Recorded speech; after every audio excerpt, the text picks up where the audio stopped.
I'm assuming that people started going to something like Burning Man was because originally the concept was something akin to Free Man. They Right. wanted something like free and cool and pure and something to just be happy to go to, and just kind of the inevitability of the machine what it makes it into this like overpriced uh, essentially like the man kind of entity that the original concept Right. of it was to get away from.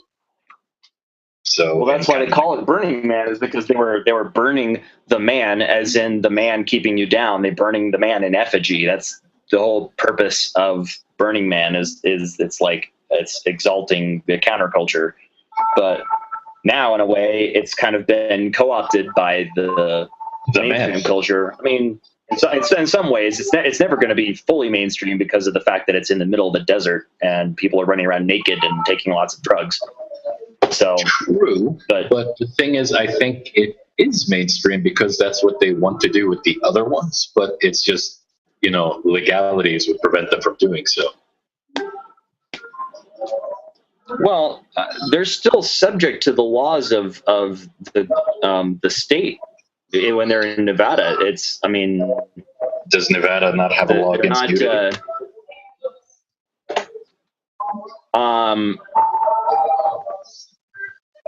I don't think it's. I think it's like in public that you can't be nude, and I think that this event is considered a private event.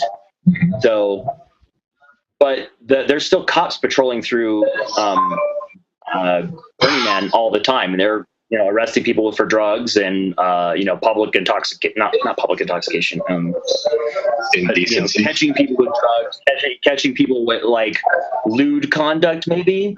Like, sexual harassment kind of stuff, like maybe somebody getting drunk and like, groping people. I don't know. But people definitely do get busted there. It's not a complete free for all. Right. And that's also kind of, and there's 2 points that I was thinking about the other day concerning Burning Man. One, they keep harping on about like the self-sustainability and like the friendliness to the earth that concept is, but like, right, how much stuff is used to set up that event in that 1 week of it running? Like how much fuel are people when you say spending? Stuff, are you talking about consumables like gasoline and stuff like that? Yeah. Or like when you say stuff, I mean, like how much gasoline are you using to get all those people over there and to set up and then you're essentially setting up a temporary community and then you're tearing it down again. Whereas if you like built it once. But most of the materials that they use, most of the materials they're using there are recycled materials. So they're either like wood and sheet metal and other things like that they've actually like torn off of like condemned buildings or buildings that have been torn down to make room for other ones. Old decks that were getting replaced, stuff like that. That's what most of the structures there are constructed of. And people bring the stuff there, they set it up, and then they tear it down and then take it home, and they either store it and then bring it back again next year, or they recycle it however it would normally have gone. So most of the stuff that's there is not new; it's been repurposed. So and the fuel argument. And as far as the gasoline stuff is concerned, the way I'm thinking of it is that if these people would have been going to a festival, regardless of whether it was Burning Man or this one, then the gas would have been burned either way. But if you're going to, even if they had just been driving to and from work every day, if they just had not even gone on that vacation at all, and they just driven to and from work each day, instead of driving once to the event, parking their car, and then staying there for the week, and then driving it once back, you might be, almost at a break even in terms of gas. Maybe. I guess I don't want to argue it because I don't actually have the numbers. If I had the numbers, I'd be a bit more willing to. Well, and I don't have the numbers either. I guess I'm playing the other side of we're both playing devil's advocate here. We're playing devil against devil, I guess. With blind. With a blind. And Well, we're playing it blind because we don't have the actual like data. Oh, we're playing it blind. Yes, I thought we were saying with a blind, like a poker game. I was like, No. And also another thing, and this point would probably be what upsets most people is somehow I kind of see Burning Man as a like desperation to cling on to youth. I think that you're seeing it that way because of the fact that most people that go are a little older than the typical like rave attendee. And I think the reason for that is because most typical rave attendees aren't old enough to have the like financial stability to be able to take a whole week off of work, spend a bunch of money to deck themselves out in these crazy costumes. I disagree because I mean some of the local festivals are becoming more expensive than Burning Man, and kids are going to those. Those are like 2 or 3 day events. It's not just the expense. It's the time taken off of work. Like, yeah, but if you do it Burning during Man's the a week long. It's not 3 days. It's a week. It's a full week. And the fact that you're going all the way out of the desert and you're basically camping out in Death Valley. And I think that most younger people, especially the really young ones that are that are having to go to the all ages shows, they are not properly equipped to go to Burning Man, at least not by themselves. Maybe if they went with a family or something like that, which some people do. There are families that go to Burning Man, but it's less of an age thing. It's about like, from what I can tell anyway, I haven't gone, but when I talk to people about it, they say that that the rave scene really is about being young, and that you basically, if you're older than a certain age and you go to a rave, you end up being the creepy person.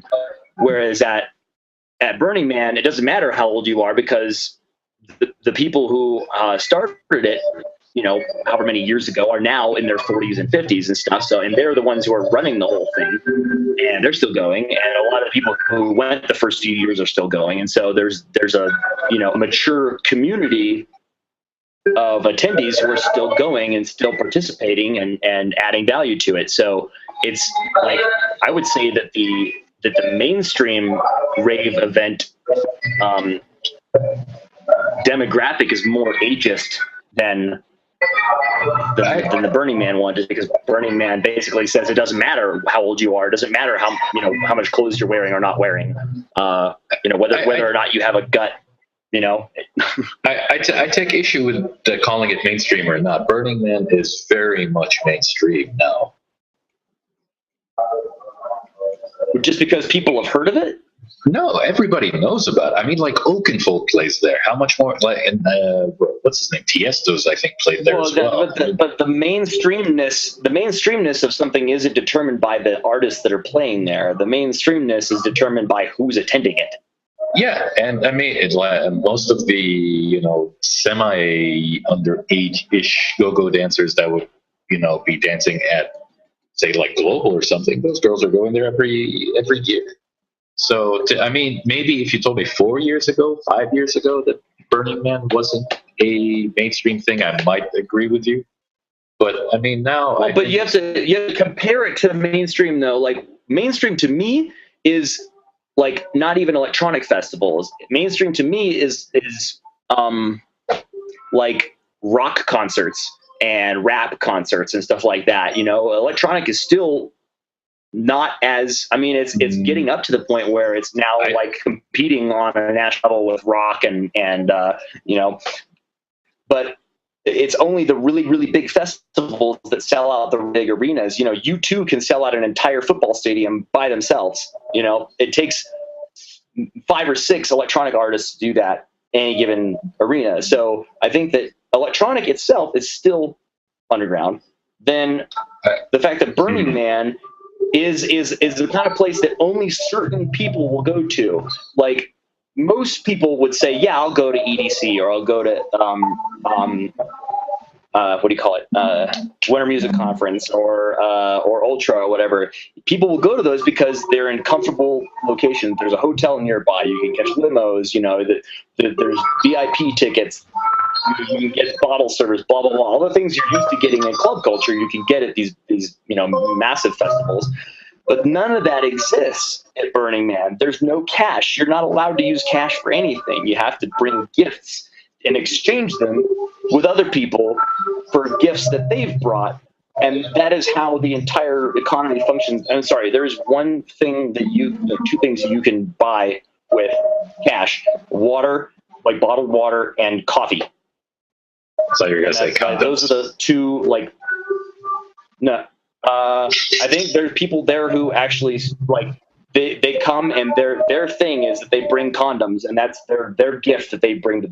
There's a group of people that goes every year, and what they specialize is a washing station for your junk, because when you're having that much sex in a dusty playa, you're gonna get all kinds of goobery nonsense up on your business, and you got to have a place to wash that shit off. So there are people who bring showers, but then that wasn't even specific enough. There was another group that said, typically wash off your junk so you can have, sex again. These are the kind of things that tell me that it's not mainstream. That doesn't happen at any other festival. And because of the fact that stuff like that happens, there are people who won't go because they're uncomfortable with it, or they don't want to spend a whole week out there in the desert. Like it's rough, man. It's like living. I don't know. See what you're saying kind of implies also the things that I'm saying, because I mean most. In what way? You go to most of these younger festivals, and nobody's going to complain that like a fit 25-year-old girl is like walking around with just like tape over her nipples or such. But if they see like an older woman, they'll be like, "Oh, look at that saggy titty," whatever. But when they go to Burning Man, they would say that at a younger festival, but nobody would say any of that at Burning Man. Or at least this is what I understand from people who have come back and told me about it, is that it's a very accepting environment where whoever you are and whatever shape you happen to be in, you're allowed to just let yourself be in whatever way that you feel like you need to be in that moment to be free from the man's constant pressure keeping you in. I know what you're saying, but again, it seems to imply the point that it's people hanging on to, and this is just my personal way of thinking. It would make sense if it was only old people that were going, but it's not. It's true, but the younger people are what's making it mainstream for me, and the older people are what's making it seem like it's an old person's. You're trying to have your cake and eat it too. You're trying to be angry about both sides of it. You're saying it's mainstream and it's not, and you're angry about both. I'm not saying it's not mainstream. I'm saying it's mainstream through and through. I think it is a mainstream thing, so old people can still feel like, yeah, I'm still young, and young people make it mainstream. It's hard to like throw logic at it, because like, again, though, mainstream is defined by the participants, and the people that go to this thing. The only thing about them is the facts of life. They're lawyers and doctors and accountants and computer programmers and artists and morticians, and they all people from all walks of life come to this event. That's pretty much the only thing mainstream about it, because while they're there, they don't act anything like they would ever in public, and they're like the demographic people that go to this kind of place. It's only the most extreme people, the ones who are willing to go that far with their personal expression, to stay an entire week in some of the most brutal conditions that exist on this continent, day after day after day after day, and not having any ability to buy anything to resupply yourself. You have to go there completely prepared with whatever it is that you're bringing to the table, and you got to hope that whatever it is that you've made is going to be considered valuable enough in this barter economy to get whatever you're going to need while you're there. So there's a lot of preparation that goes into it. And you know, even the people who spend hours and hours on their candy and makeup and, you know, fuzzy boots and blah, blah, blah, all that kind of stuff, they do all that in a day or two leading up to an event. People who go to Burning Man spend the 6 months leading up to going to Burning Man preparing for it in various different ways, you know, building these big contraption cars that they're driving around, spurting flames out of them. The difference is that at most festivals, the creation is handled by a select few. It's handled by the artists that they hire to come play the event. By the way, the artists at Burning Man aren't paid. They're coming to play voluntarily, right? That's another thing. And the art is installed and chosen and curated by the event staff. You know, like ADC Pasquale Rotella and his squadron. They are the ones that handle all of the artwork. They decide who's going to play where and when. All of these things are handled centrally. Whereas with Burning Man, there is no central government of anything. The only thing that is definite is the time and day when they will set the effigy on fire. Everything else in the whole time that they're there, all of the set times, all of the what stage, you know, all that kind of stuff isn't planned, except for like when you buy your camping spot, or you rent your camping spot or whatever, so you know what your address is going to be before you get there. But that's the only planning that really goes into it. Everything else is once you get there, you start interacting with everybody around you, and the schedule of events sort of forms itself while it's happening. To me, the fact that doesn't happen anywhere else means that it's not mainstream. I mean, it doesn't happen anywhere else. I mean, because there's no location or cost. Sorry, what? It doesn't happen anywhere else because there's no place that would. Said again. I'm saying it doesn't happen anywhere else because location. I don't think like Denver would allow like some weird essentially a week-long area to be like, not to be messed with. There's for that entire. Plenty of national parks and stuff like that all over the country. There's plenty of places like that you could get away with that kind of thing. Huge plots of private land in the middle of places like Texas and Kansas and Arkansas and stuff like that. But who would want the place there? Where they have Wakarusa and Bonnaroo and stuff like that? They could do the same thing there, but they don't because it's not mainstream. I think it's just they don't want the hassle. Honestly, I don't think any of those places would like host I don't think they would host a rap show or like a rap concert. A rap? You're saying they wouldn't host a rap concert in where? No, I'm saying that you're saying just because it's not mainstream. I think those places also would not host other mainstream shows there, regardless. They just don't want that kind of event there. It's not just because it's Burning Man that they don't want it. Who's they, though? I mean, if you're speaking of they don't want it, if it's on public land in the middle of nowhere, there is no they. But private land, you have to get it from somebody. Public land, you also have to get. But private land, private land, all they care about is the money, and the hassle is, comes along with taking the money. That's what they're getting the money for. Is in exchange for the hassle, here's some money. And some people don't want that. I mean, when I think they threw the first, what's that hippie festival? What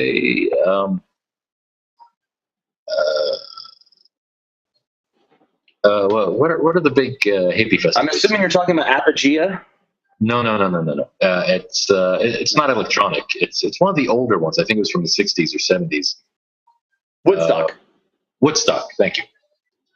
Even with that one, it was private land, and then they found out we don't actually want to deal with the hassle of like having these many people on like private land. So private land. Woodstock blew up. It went from like nothing to being way too big for the town. So Woodstock was held in a tiny little like rural town in New York, like upstate. Very, very, small town, very small town, like the size of, downtown Morrison. That little tiny area near Red Rocks that you kind of like drive through on your way to Red Rocks. Right. That's like the size of the town, the place where they were having Woodstock. And up to that point, this is the largest festival on record in the U.S. as far as I know. Maybe EDC this year surpassed it. We're talking hundreds of thousands of people, and like this is way more than they would ever be able to cram into Red Rocks. And all these people flooding through this tiny little town, and basically the town was like, no, we can't support this amount of people. But there's somewhere that they could. And someone who is determined to throw an event like that because they feel like, oh, this would be a good event for me to throw because it's mainstream and I could make money as a promoter or whatever. They could find someone who owned the land in an area remote enough to where it wouldn't cause any disruption to local commerce or transportation, stuff like that. You know, it could be done. But the fact that it doesn't get done is testament to the fact that Burning Man is in a kind of league of its own. Now, there are like mini burns where the people that go to Burning Man will have their own little like miniature versions of that festival, you know, throughout the country at various different times of year. But like Apogea is one of those. But nothing ever gets to that scale. But it's not because they can't get the land, because there's plenty of land. There's oodles of land and lots of private landowners who I'm sure would be like, oh yeah, you want to pay me some money? Great. You get to hire all your own security and I have nothing to do with it except for taking the money, you know? But that doesn't happen. And I think it's because Burning Man has got that segment locked up. I think anybody else that wanted to come in would be basically trying to like compete for Burning Man's business. And people would be thinking, okay, well, I could either go to Burning Man or this new, you know, wannabe Burning Man, you know, elsewhere in the country on a different date. Well, considering how much I hear people talking about going home or complaining all year until Burning Man comes along, maybe there is a market for another Burning Man. I hear people saying they're going home about going to all different kinds of places, you know, going on vacation places, going to EDC, going to Burning Man. Well, I've heard that when you're from a lot of people, and I think that is a sentiment that rings true no matter what kind of person you are. There is a place that you desire to be that you probably can't be most of the time. For rednecks, I disagree. Hunting. That's where they're home. I disagree a bit with you with the EDC Burning Man comparison. I mean, I personally have not heard. Okay, what do you mean? I mean, most people that I hear talking about Burning Man, I mean, and it's a very specific to Burning Man kind of thing, to where they're talking about going home. Like EDC, not as much. And also, if somebody who's like 15, 16, I've definitely heard that very phrase used by multiple people who were headed to EDC. They were like, you know, I'm finally going home. I'm like, how old? Okay. How old were they? Let's see. One of them was 22. The other one, I think, is roughly the same age as her. That's very strange. Two best girlfriends that I know. That the two of them were just like, that's their thing. They love EDC. That's very also weird, my former roommate Brian. I don't know if you ever met him, but him and his girlfriend, when they went to EDC last year, they were all about it, man. They got so excited. They were listening to nothing but the artists they were planning on going seeing for like 2 months leading up to the event. And when they got back, the only music they wanted to listen to was the music that they were hearing while they were out there. It's like it was a whole, you know, religious experience or something. I think it depends on the type of person you are. But I think that we have to get back to the whole thing about how Burning Man, the people who go to that are not the same people that go to other festivals. The people that go to Burning Man don't go to festivals. And the people that go to other festivals, you know, are not the ones that are going to Burning Man. There's a huge segment of the population that's the only festival they go to. I would have agreed with you if you had said what you had said maybe 3 years ago. But I have been noticing that a lot of the people that go to those EDCs and I'm so behind the times that I've forgotten the names of the festivals, but the big stateside festivals, a lot of those kids that are going to those festivals are starting to like migrate over to Burning Man. It's because they're getting older and they're moving into a segment of the population where they've got a more they've got a more open mind about different lifestyles, and they're, maybe more open to, not being grossed out when they see a guy walk by naked who, doesn't have a perfect figure or whatever.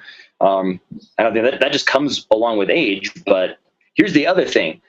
The only people that you're seeing gravitating towards this are the people who are most active on like social media, and the ones who are like engaging the most with artists and stuff. Basically, I bet 99% of the people that are going to things like EDC and Ultra and stuff like that, you don't ever even hear from them because they don't even, like, they're not friends with you on Facebook. They're not following you on Twitter.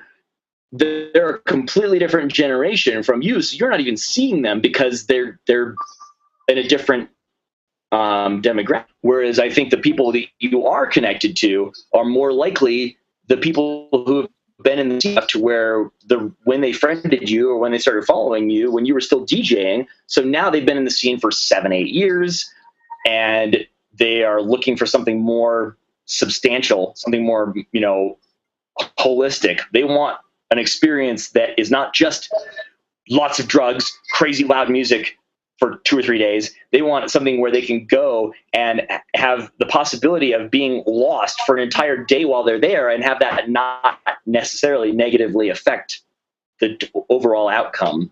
That maybe getting lost is part of the overall aesthetic of the experience.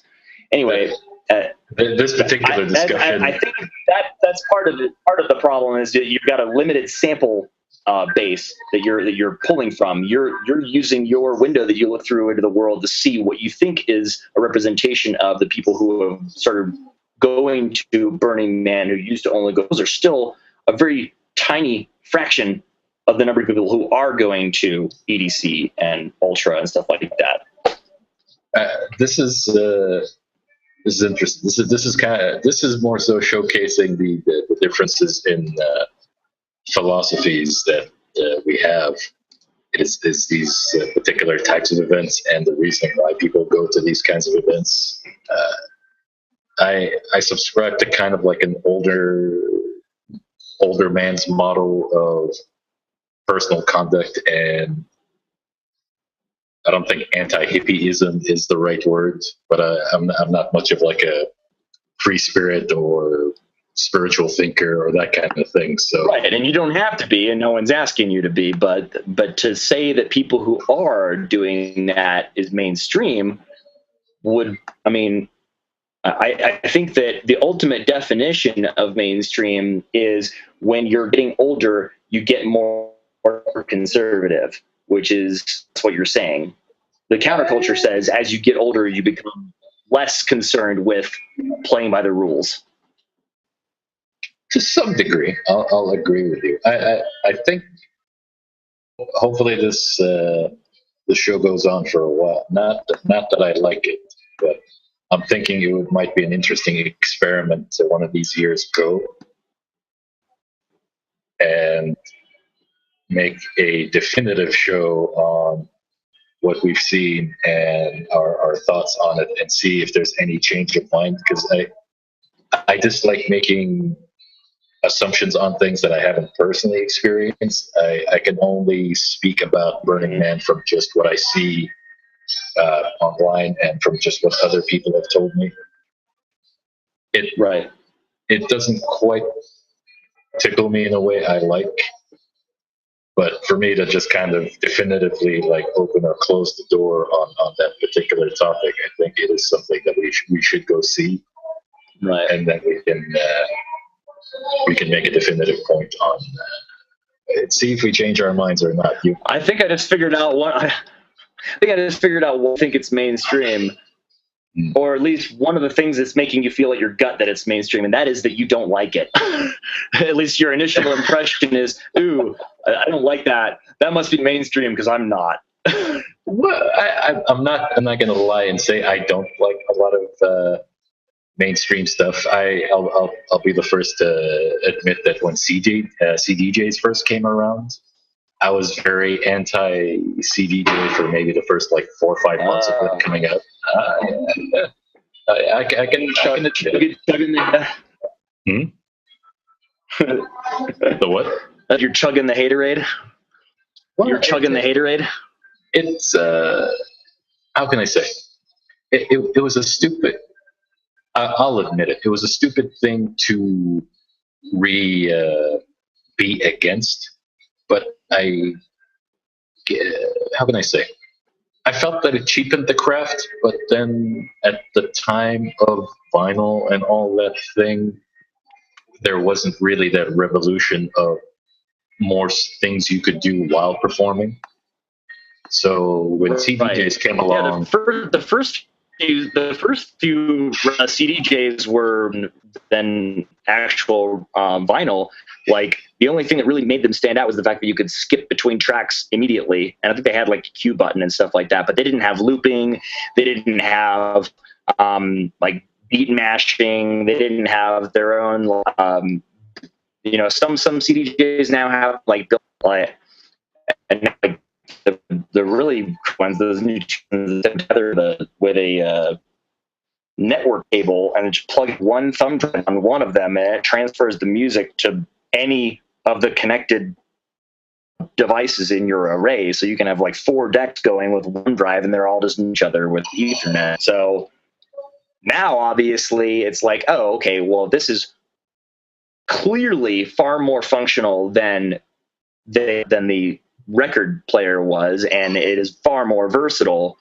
So why wouldn't you? But back when they first came out, I could see you being resistant, going like, this isn't even that much better, and pretty much all it's doing is making it cheaper for people to become, which makes it so that there's more crap DJ will readily acknowledge that that's one of the only valid arguments against laptop DJs is that once the whole Serato tractor thing really took off, well, this now anybody with a laptop controller or DJ, and cheapened the craft to the point where not so much made the people who were good and do that would do what clubs would hire DJs for like next and basically end up screwing the previous out of a job.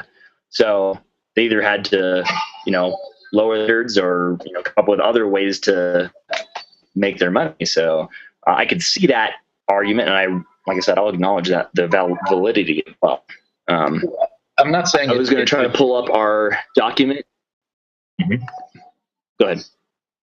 I'm not so much. I'm not saying it was a good argument. I'm saying that was my argument at the time. And when I came around to it, I didn't resist that long. I think it was only about a 3-4 month period before I sat down with it. And to me, honestly, the advantage of it was the fact that I like at that period of time I made sets on the fly.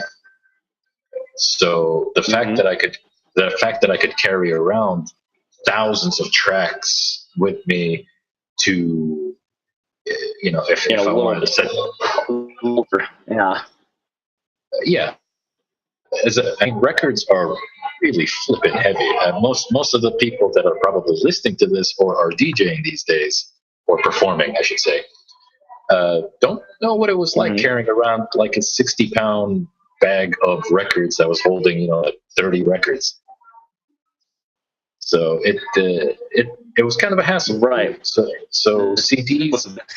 You could plan. You could bring your deep crate, or you could bring your funky crate, or you could bring your disco crate, or maybe try to bring half of 2 of them. You couldn't bring the whole collection, but suddenly with CJ that became possible, and by extension, laptops allow you to do the same thing, and yeah. It allowed me to be more versatile, but that is a valid point. Anytime there is a progression in the technology, it does bring in a higher influx of less talented people. So, I mean, with records, you have to know how to tune a table. You have to have it grounded. You have to have it on a platform where it wasn't receiving too much vibration.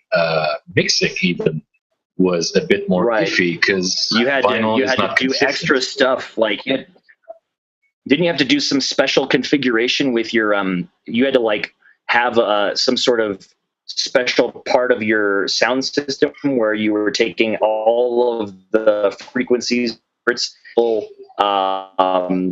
component in the basically mono that signal, so that you wouldn't ever get any stereo bass that could cause needles to out of the. Wasn't that? Didn't that?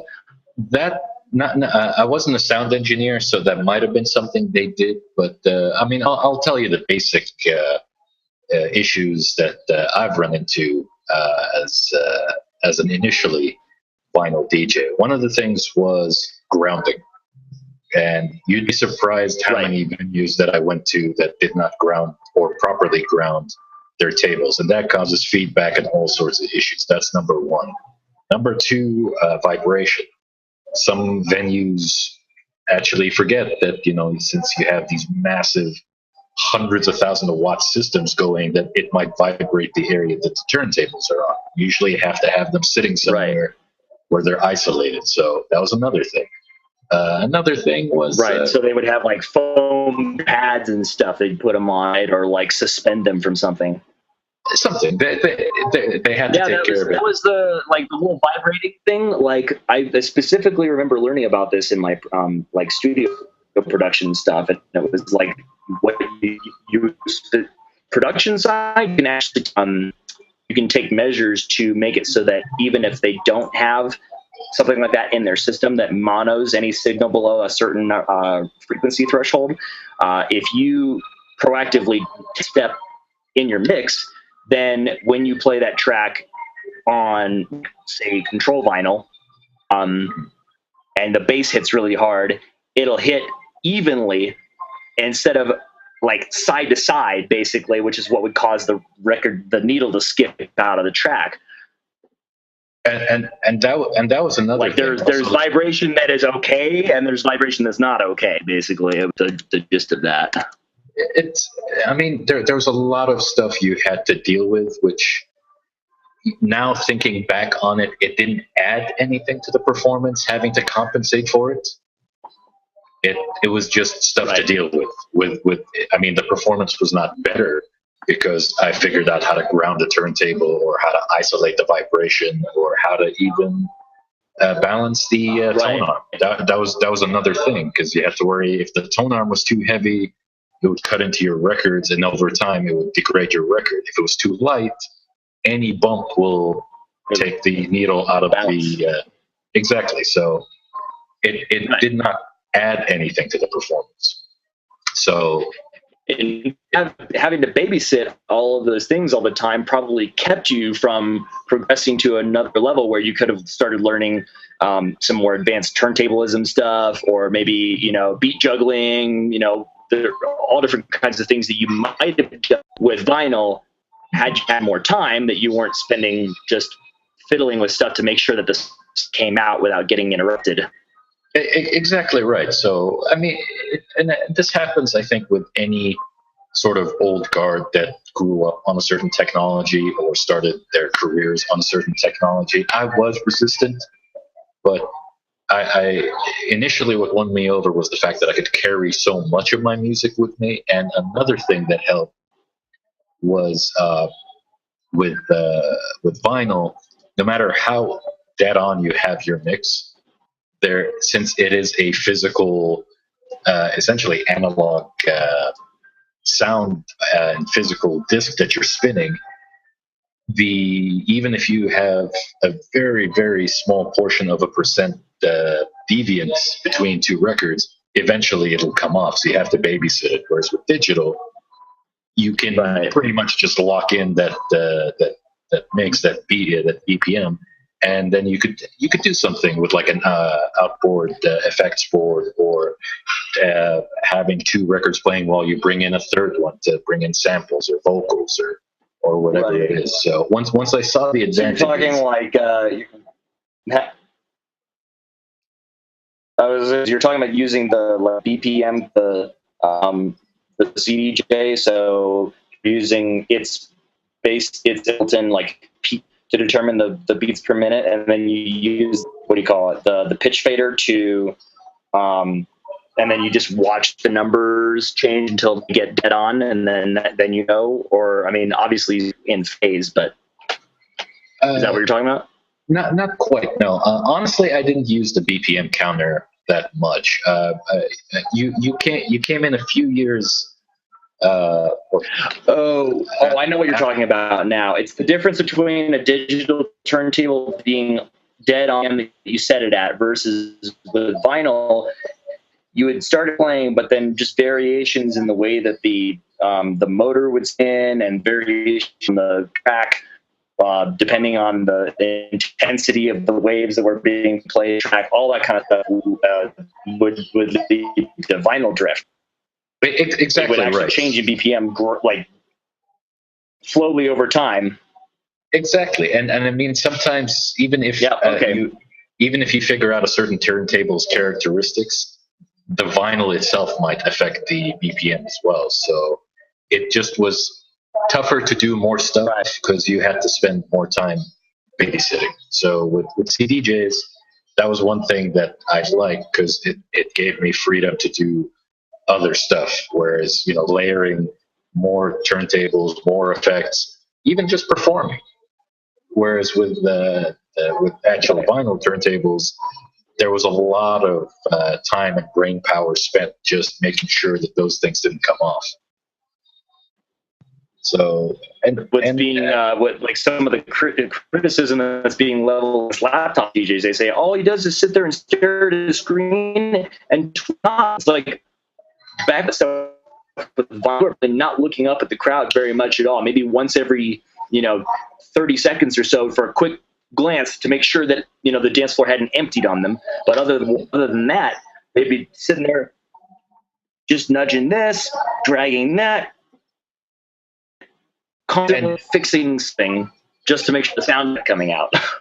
Yeah, and that's one thing that I appreciate and respect about what you're doing is even though you are using, almost entirely digital formats and such, you are doing it in such a way to where it's not essentially just sitting on a laptop.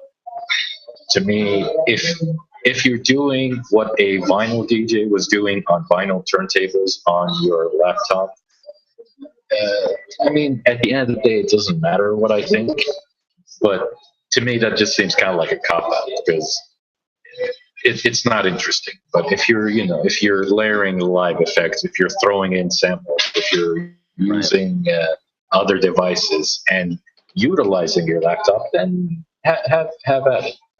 At the end of the day, this goes into one of the other points that I had mentioned that we were going to talk about is a lot of DJs, a lot of not just smaller time DJs, some of the big guys as well that may have become like less relevant as time goes on, keep complaining that all these guys are doing are playing with laptops. All these guys are doing are just hitting play. All these guys are doing is so and so. And at the end of the day, and this is what I keep telling people, and some people listen, some people don't, as with anything.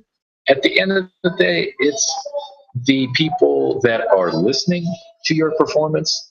That's who matters. If a DJ doesn't like another DJ, no one gives a shit. Because the DJ is not the guy that's coming in to watch your show. It's the crowd that's coming in to watch. So whether you're hitting play or not, it doesn't matter. So I personally had not an altercation. I didn't hit the guy. I had an issue with a big guy in his own time that I not looked up to, but I respected until I met him. I was opening up for Frankie Bones, and the guy plays techno. And I told the promoter, I'm a trance guy. I can play tech trance, which is usually my thing. So I'll try to go less melodic, more chunky and tribal, and do it that way. And he said, that's fine. That's what we want. So it was at, do you remember 2 a.m., the top floor, before they made it into whatever it's called now? Oh, yeah. Yeah. It was just a big warehouse. Wait, you said on the top floor? So 2 a.m. used to be 2 stories? Well, it was the basement for a while, and then they had the ground floor as kind of like a warehouse for a while. And now I'm not sure what. Now it's City Hall. For that part. Now it's City Hall, I think. But okay. But back then it was a warehouse. It was actually, I like warehouses. It's this dark and big area, and I like that kind of stuff. So anyway, I was playing, and as the reason is for people that hire me, the floor was absolutely full. Everyone was happy. Everyone was cool. And this was when I was playing CDs. And then suddenly I get a tap on my shoulder, and this might be offensive to some. I thought this guy with Down syndrome was trying to talk to me. And yeah, and I said, I'm sorry, can I help you? And the guy he's from Chicago, New York, I forget, I don't care. Anyway, so thick accent, and he's like, he was telling me, he's like, you're not a real DJ, and it's kind of taken aback. I didn't know how to react because I honestly thought the guy was. Wow. Yeah. And I said, I'm sorry. I come again? He's like, you're not a real DJ. Why?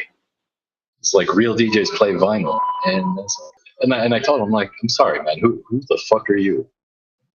And he comes out, he's Frankie Bones. I'm like, oh, well, that's a hell of an introduction, man. That's not really like the coolest way to first meet somebody. He's like, and he's pretty much so. He's like, I'll show you how it's really done.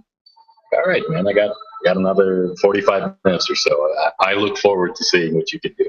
And I was playing an opening set. I wasn't one of those assholes that just, plays a peak hour set when they're opening. So I did an opening set for him, and he gets on, and he literally clears the floor in 15 minutes.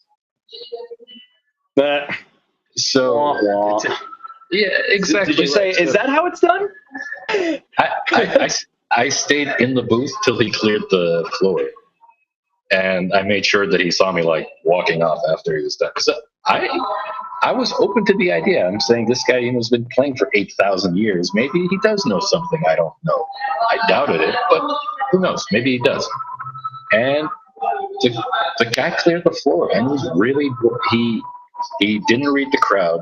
He no personality, and it's just I don't know what it was, and it's just that particular instance made me not want to be the kind of guy that says you're not a real DJ because you don't play what I play or how I play. Right.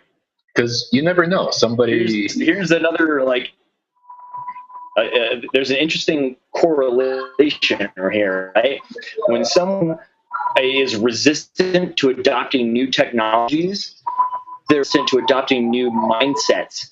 And if you are resistant to evolution with your equipment, you're probably not changing with the times. You probably don't have your finger on the pulse of the music scene. You probably don't know all the best new music.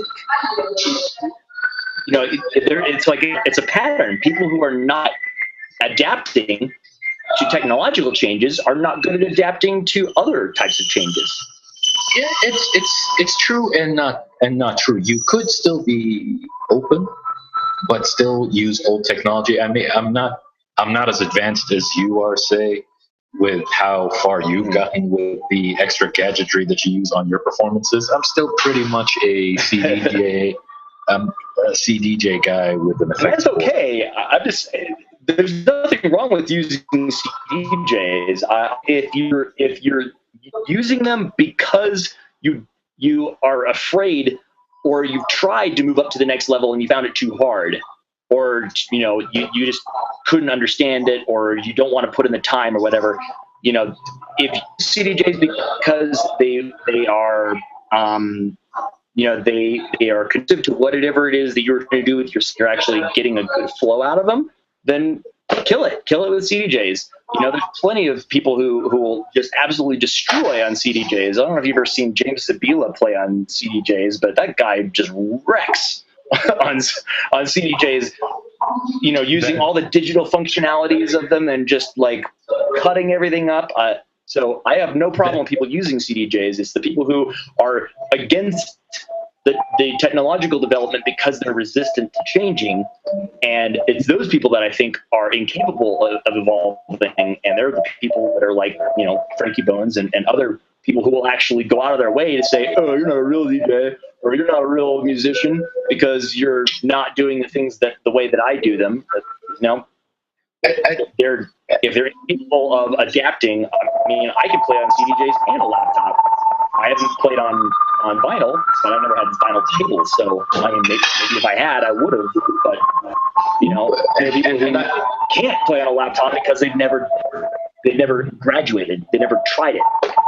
True, and I think also a big part of it is some people. You talk about people like, say, Sasha, who I don't like a lot of his music, but I can appreciate just how intimately familiar he is with everything to do with music, as far as electronic music goes. So he has a unique mental ability to just, if it makes music or can potentially make music, then I can learn about it. Some people, they're a bit more limited. They maybe I'm one of them, where I've spent most of the portion of my DJing career on CDJs that has to be my basis for whatever I do. I don't mind laptops and outboard components, but I just feel comfortable having CDJs as the foundation for what I do. So I keep it in my repertoire. But some people like Sasha, that guy, as long as it makes music, he doesn't have to have like a rock foundation. He can just go with whatever the technology is. And people do it for different reasons. I'm not against the technology. I can do more with, even though it's technically older technology, I can do more for a performance if I have CDJs in my setup. So, but there are those people who and so you've been playing long enough where that makes sense, and you've got this long history of playing on CDJs, and you've developed a very skill set for using those. So it seems like a waste to walk away from such an extensive skill set to only try to pick up a new piece of hardware and basically have to learn all of these basic skills all over again. But it all depends on how much time you're willing to spend, investing in it. For instance, we were talking about Sasha. Another good example of constantly adopting new technology is the BT. I don't know if you pay much attention to what BT's been doing, but even in the 90s, the late 90s, he was using EEG headband to control his MIDI instruments. That guy is a different level of genius, I think. Whatever his social personality is, because he seems kind of like a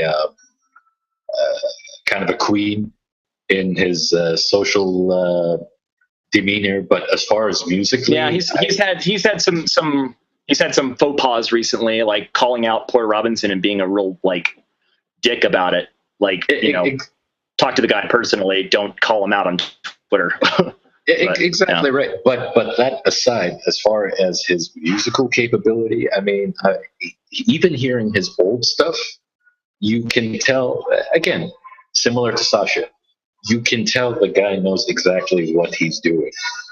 And that he's the kind of guy who, amazingly, any sound that goes into his head, he can figure out a way to put it out into the world. Like, I have a lot of cool sounds in my head. I can't figure out how to put them down. He has the ability that whatever he thinks of, he can do it, and you can tell the guy knows music. You can hear. We can talk about Dead Mouse. He makes decent. He makes very. I don't want to say fantastic, but I will say very decent music. But when I listen to Dead Mouse and I listen to somebody like BT, just from listening to their music, I can tell that BT has a much more intimate knowledge of musical theory and musical technology, much more so than somebody like Dead Mouse.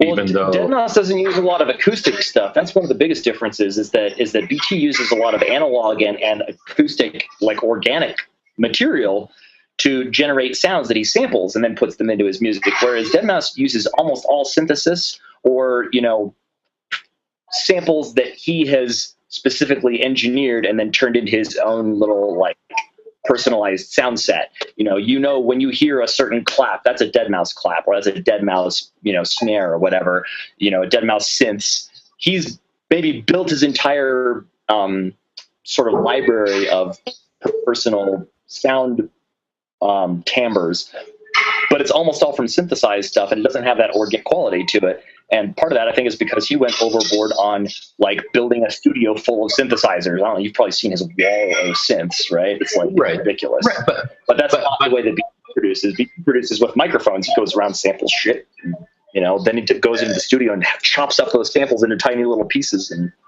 turns that into music.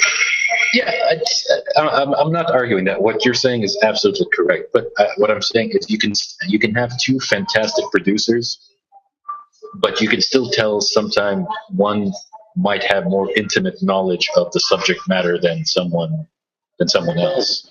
I wasn't disagreeing with you. I was saying, in addition to what you just said, this. I believe that everything you said about how BT has more of a grasp of music theory. I think he's been playing music as an actual musician longer than Dead Mouse has. Of course, he's older, but I think in general, BT's in his mid 40s now, and he's been playing rave since he was 20, something like that. He was a youngster, man. So when he was big enough to get featured on Building Through Circuitry, the documentary that came out in 98, 9 about electronic music, and it was featuring acts like the Chemical Brothers. Not the Chemical Brothers. It was featuring the Crystal Method, when they were basically still in their they were still in their house that they bought that had a bomb shelter that they were using as their production studio, and BT still had frosted tips hair. And they interviewed Electric Sky Church. It's that old, and that's how far back BT goes. But Dead Mouse didn't even start producing until 2003? In the early 2000s, it's essentially when Beatport became a thing, is when Dead Mouse started coming on the scene. And the Beatport Dead Mouse thing, that's another topic that we should get into at some point. I don't know. This is a rumor I heard, and I should have researched it, but I haven't. But from what I remember, because he was on the BT, was on the Positiva label, and the guys that were interviewing him to get on the label were, if I'm not mistaken, Sasha and Paul Oakenfold. And he went in. They were expecting him to come in with tracks for them to hear, and he just came in with an acoustic guitar, and he just played the guitar. Oh, cool. Yeah, and he just played the acoustic guitar, and they said, "Welcome aboard," essentially. So I would have just loved to be in that room when he played, just to see what the hell he played. Yeah, imagine going onto a electronic music record label and coming in for your interview with an acoustic guitar. That it takes a pretty pair of stones to do that, man. It's possible that guy got his kind of inflated sense of, self-righteous indignation towards Porter Robinson and all that kind of stuff because he's been kicking onculous amounts of ass for years. When you're that amazing, where you can get signed to an electronic label by playing your acoustic guitar, why wouldn't you think that you could just go off on someone on Twitter and not, because basically you're God. Point. To me, and again, this goes back to just my way of thinking about things. I think the more old guard you are in something, I think you almost have a responsibility to just not be a flaming jack off in those kinds of situations. And this is something that I'm not liking in DJ culture as of late, and where it's a very prissy, almost bitchy kind of community where even the old guys are coming down to a level where, on Twitter of all things, who calls out people on Twitter? Especially when you are somebody like BT, who's been headlining every single festival you've been playing in for the last 12 years. Why would you need to call out somebody? I actually would respect the guy more. I think ultimately it's personal insecurity. It's, when someone like BT, who, his entire career, he's had basically people kissing his feet. And then all of a sudden, this kid who he mentored stops returning his phone calls and is kind of being lazy about a collaboration they're working on. All of a sudden, BT in his mind is going, oh shit, I've passed my peak. I'm no longer relevant. Some kid is ignoring my phone calls. It's over. Fuck. What do I do? I think that's probably exactly what happened. Of giving into an emotional cascade that allowed that kind of thing to happen. The fact that he didn't have a filter in place to prevent himself from spewing his emotional garbage vomit all over Twitter. Yeah, well, I mean, I think that's ultimately what it was. It was just an expression of, oh shit, I don't matter anymore. And this is something that I kind of respect. I mean, I don't like his music anymore, but Oakenfold, that guy, I mean, and some people might argue it, he kind of introduced rave music to the US, and he doesn't play out that much anymore. But even though he doesn't play that much, sometimes he is so comfortable with where he's at that I kind of like his attitude of just, I don't care. I've made it, and wherever I play, people will know who I am. I can get residencies wherever I want. And somebody returns my calls, doesn't return my calls, not a big deal. He's just so okay with what he's done and where he's gotten that it doesn't feel that you don't, even if somebody was threatening him, I don't think he would care, because he would just say, I'm Oakenfold. And somebody like BT, honestly, is kind of at that level where he could just say, I don't care. There's nobody. He could, but here's the difference. I think BT, the difference between those two guys probably has a lot to do with how they grew up. I think that Paul Oakenfold was probably not picked on a lot when he was in school. But I bet that BT, when he was growing up, I bet he was the outcast. I bet he was the nerd that nobody wanted to hang out with because he knew everything about computers and nothing about girls. The difference between those two guys, I think Oakenfold probably, I don't think he was a jock, but I think he was definitely an everyman's guy in school growing up and that kind of stuff. He probably didn't really deal with a whole lot of insecurity stuff growing up. But I think that's the big difference between BT and Oakenfold. You got a guy, Oakenfold, who's basically, he's been okay with whatever position he's in all throughout life, whether he's, Oakenfold with his reputation or Oakenfold back before he became popular. I bet he was always sort of mellow and content with his position, whereas I think that BT is probably still trying to prove something to people who aren't even on even remotely near his level of accomplishment in life. He's probably still battling demons from earlier on in life, and that's the reason I know is because I'm that guy. I don't take my emotions out on other people. I have a much stronger filter for when I'm feeling insecure about stuff. I won't unload on people, but I do know that I am my own worst critic. I am far more likely to think that I'm failing than to think that I'm succeeding. Even when I'm doing awesome stuff, I'm like, it's not good enough, and so I know exactly probably where he's coming from. constantly trying to do bigger shit, more complex, more, epic in some way or another. And that's, I totally get it with him.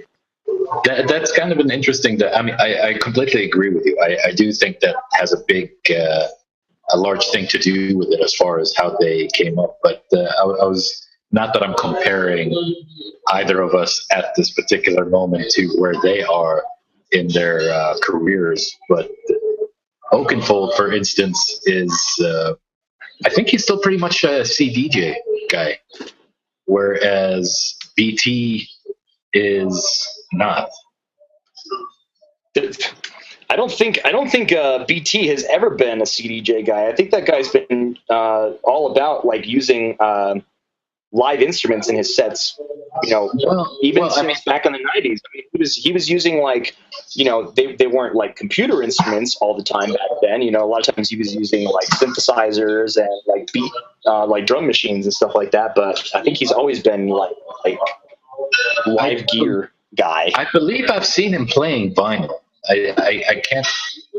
It was quite a while ago, and my memory's not as awesome as I wished it would be. But I do recall him playing vinyl. But I guess the parallel I'm trying to draw is he was always seeking like the new, like bleeding edge way of performing and making music, whereas Oakenfold was just, I'm Oakenfold, and he just used whatever technology he was comfortable with. Right. And that's why I identify with BT so much, because I'm like, yeah, I could play music using the same method that I used last year, but that feels boring to me.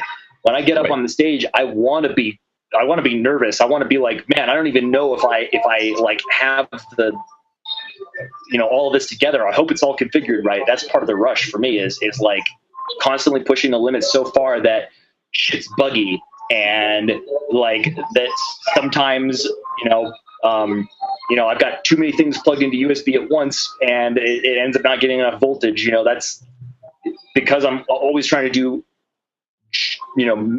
one step more than whatever it is that I'm maybe capable of doing comfortably. Because if I'm comfortable, I'm bored. Well, see, I don't know if comfortable is the right word. I'm somewhat opposite as far as mentality's sake. When I get on, and I mean, this of course is going to sound egotistical. When I get on, I want everybody to be 100% sure when they look up at the booth that I'm in, that this guy knows exactly what he's doing. And I don't want it to appear that I'm panicking. I want to feel like I'm panicking, but on the outside, I want to look like I got this shit. Well, I agree, but with me, even when I get on, which is, I guess, part of the reason why I'm so fond of CDJs, because I'm 100% confident in my ability to mix, overlay, layer, everything. So I know exactly what I'm doing, and that I would say almost at the halfway point. Well, I don't want to say halfway point because I'm not exactly quite out of the career, even though I've chilled out the last couple of years. But it's when I started saying or do pre-planning my sets, because beforehand I used to just kind of go with it, but I got to a point where I was confident enough that I knew exactly what was going to work and what wasn't going to work. So when I get on, I know the set from beginning to end exactly how it's going to go, and I know from beginning to end exactly how everybody's going to react, so that it does free my mind up for performing, which is part of the reason why I started being more of a performer than a musician, I guess, if that's the right word. Because I was so comfortable with what I was doing that I could get off the decks and go dance with the crowd, or I could get off the decks and go do something else to do with the performance. So when I get on, I'm 100%. I know exactly how it's going to turn out, barring like a power outage. So, and that's just my mentality on how to perform with, and not saying mine is right and yours is wrong. Sets too. I know the songs I'm gonna play, and I know like what we're going to play them in typically, and a lot of that has to do with the fact that I'm making sure that everything's in key. So, in order to do that, you kind of do have to have a roadmap, at least a general idea of where you're going to go with your songs. And so I do typically have my set planned out pretty well in advance. But because I know what time I'm going to be playing, I know what venue I'm going to be playing, and I know, well, of course, I've been playing Colorado clubs, so I know what vibe it's going to be. It's going to play well. If I were to all of a sudden start touring nationally, I might have to revamp my, my process, because I would have to be dealing with the fact that I'm going to be playing a club I've never played at before, with a crowd that's never seen me play before, in a town that likes a completely different style of music, blah, blah, blah. But because of the fact that I'm, familiar with the places that I typically play, I'm not, running into situations where I have to be doing everything on the fly. Most of it is pretty well planned out in advance. But what I guess I'm saying about my like constantly pushing thing is shit like the fact that this MIDI controller attached to my guitar and the software that they like, this thing is one of 300 that exists current. Well, I don't know. Maybe they probably have more of them now, but like I was one of the Kickstarter funders for it. So all of the software is super like low level, very, very rudimentary. There's parts of it that are like, oh my God, I can't believe they didn't fix that bug before they released it. There's other aspects of it that are like kind of janky still, and I'm having to deal with that. But I feel like it's worth it because it's something that people aren't used to seeing. They're like, holy shit, what is that thing on his guitar? And it's a trade-off. I like giving them that experience, and I think that it's worth me, being a little on stage, trying to make sure that all my equipment's working the way that I want it to, in exchange for them going like, holy shit, he's juggling 2 iPads, a guitar with buttons on it, and all these effects, and even beyond just using those, I'll actually sometimes use the mixer's built-in effects as well. So I'm constantly bouncing around between pushing buttons here and there, playing the guitar, and that's all. Go ahead. And this discussion is bringing to light exactly the point we were trying to make earlier, where you have, say, DJs that are calling out other DJs for them doing it a way that they're not doing it. You and I have a completely different approach to our performances. And your way is not more right than my way, but that doesn't mean your way doesn't work or isn't awesome. And that doesn't mean my way doesn't work or isn't awesome. So, you could call, if we were in that situation. I still look up to you. Like, I still consider you a better performer than me. I clearly, there is something to your CDJ thing. I have not, by taking on this extra technology, I've not all of a sudden surpassed all the DJs out there. I'm just trying to do something that I think is fun and original, and that will allow me to kind of bridge the gap and get into a new thing. I want to get into electronic band. I want to actually be the guitarist in an electronic music band like Pendulum or, Infected Mushroom or something like that. That to me sounds like way more fun than just being a single performer DJ guy.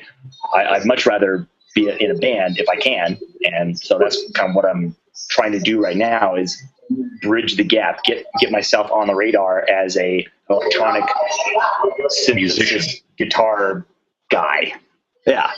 And again, this is again showing that there is no single way of doing this thing. I mean, you would be okay being in a band and showcasing all the different aspects of the performance. Me, myself, as I'm sure most of the people that have worked with me, I'm very egotistical.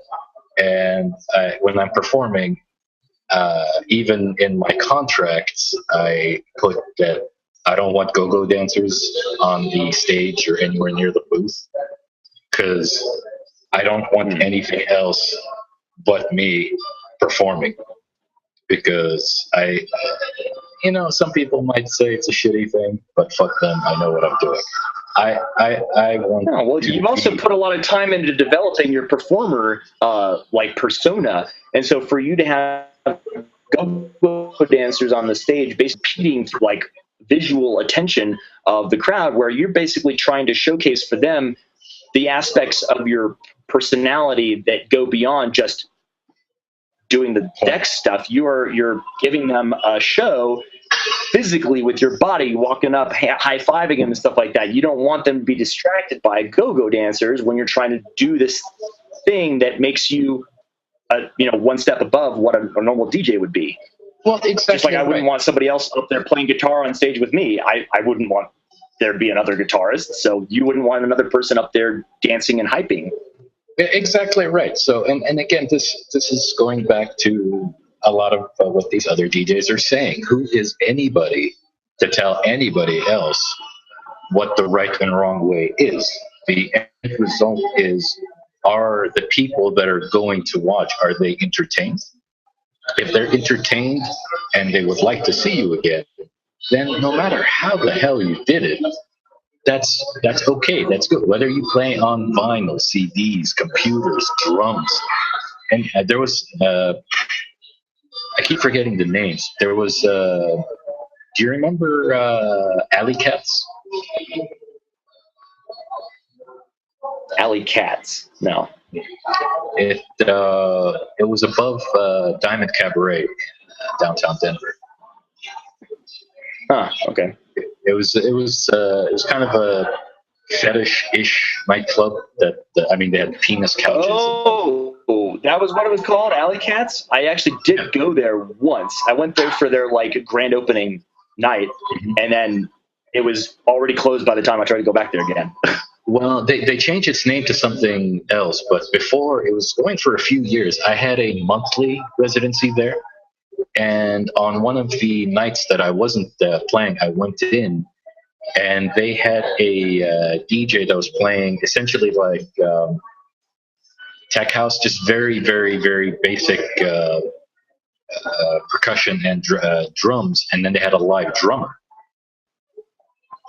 who was playing on top of the guy that was DJing. And I personally wasn't a huge fan of it. And remember this point because I'm going to attach somebody else to it here in a second.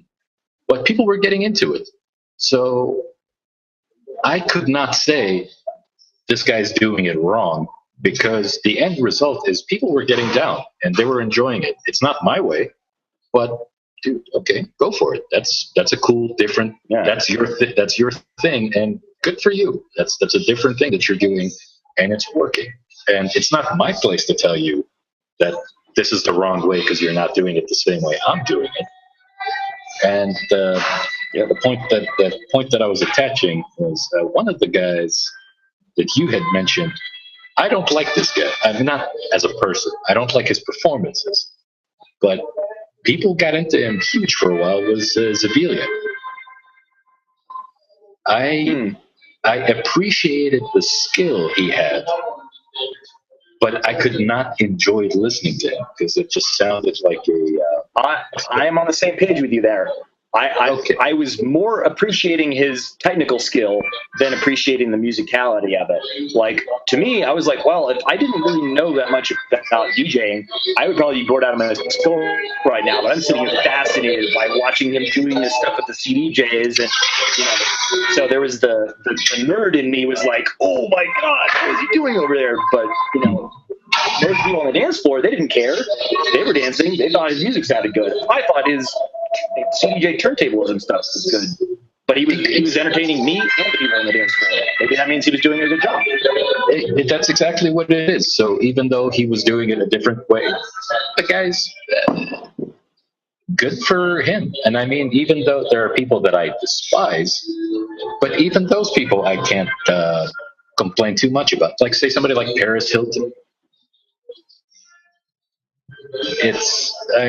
Most of us. I will say that you're doing it wrong if you're not doing it all. Like, there is such a thing as if you're faking it, then you are doing it wrong. Like if you're, you know, if you're doing it differently from everybody else, then you know, that's the crowd decides whether you're doing it right or not. But if you're not doing it at all, then you are doing it wrong. True, but the thing is I differentiate what say, you know, people like you and I do with something like what, say, somebody like Paris Hilton does. But at the end of the day, it's almost, we are entertaining the same kinds of people, which are people that are going to like clubs or events or such to be musically entertained. So yeah, she's doing it wrong. But me calling out and saying you're horrible and you should not play should not factor into it. The fact that I will continue doing my thing and you will probably not succeed because you are. Have you heard of what's her name? Portia Surreal? No. If you look her up, she's the topless DJ. Oh, okay. I've seen pictures of her then. Yeah, so I mean, I'm sure we all have, and that's her thing, is she plays topless. She's a horrendous DJ. I believe I not played with her, played at the same show as her. It was 2000. Shut up. 2006. We're trying to do a serious show here. 2000. You mentioned boobs. I sorry. I just lost all maturity. Gone. Anyway, I think it was like 2005, maybe. And okay. I was supposed to open and close for her. So I opened, and it was, I forgot the venue, but things were going, people were getting down, everybody was enjoying themselves. She gets on, and I think the straight women left, and it was just the guys and the lesbians that were there. So obviously that kind of, to me, showcased what they were there. Worst dance floor combination ever. It's like a sausage fest, but worse. But worse, yeah, because but I mean, it was terrible. The music was absolutely terrible, but people were there. But and the thing I remember most about that night was when they told me to get back on to like close. I told them you have to bleach the equipment. So and I made us think about kidding? Or did they actually have to go up there with a rag and like wipe everything down? I told, because some of the shit that was going on, there was like body parts that were going onto pieces of equipment that I had to have touched. So I told them I'm not touching anything. I mean, I'm not playing unless you don't want that nipple herpes or whatever. It wasn't just nipples, man. There was other pieces. Oh shit!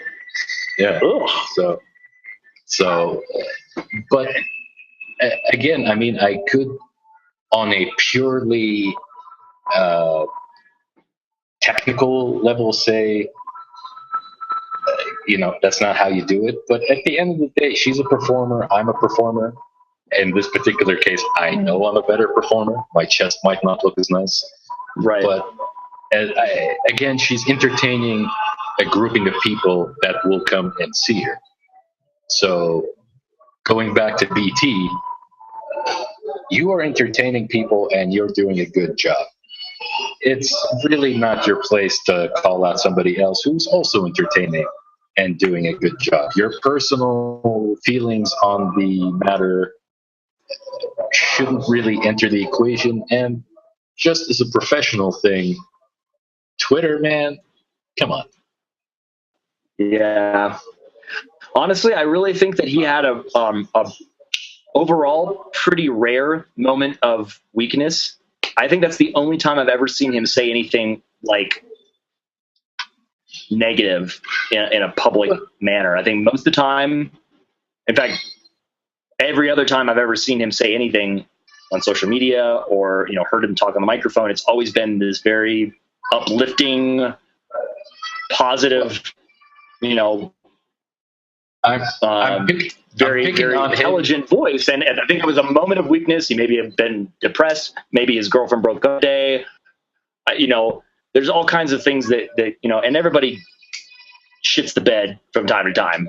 Right. And we all make dumb calls occasionally. So I'm picking on him because he's probably one of the more famous people, but I guess I'm trying to get the point across that a lot of DJs are doing this thing where I'm trying to, and it's happened in recent memory too. I don't know why I can't pick out the names. Like Deadmau5 keeps popping into mind, but I guess half his job is to just get on social media and start shit.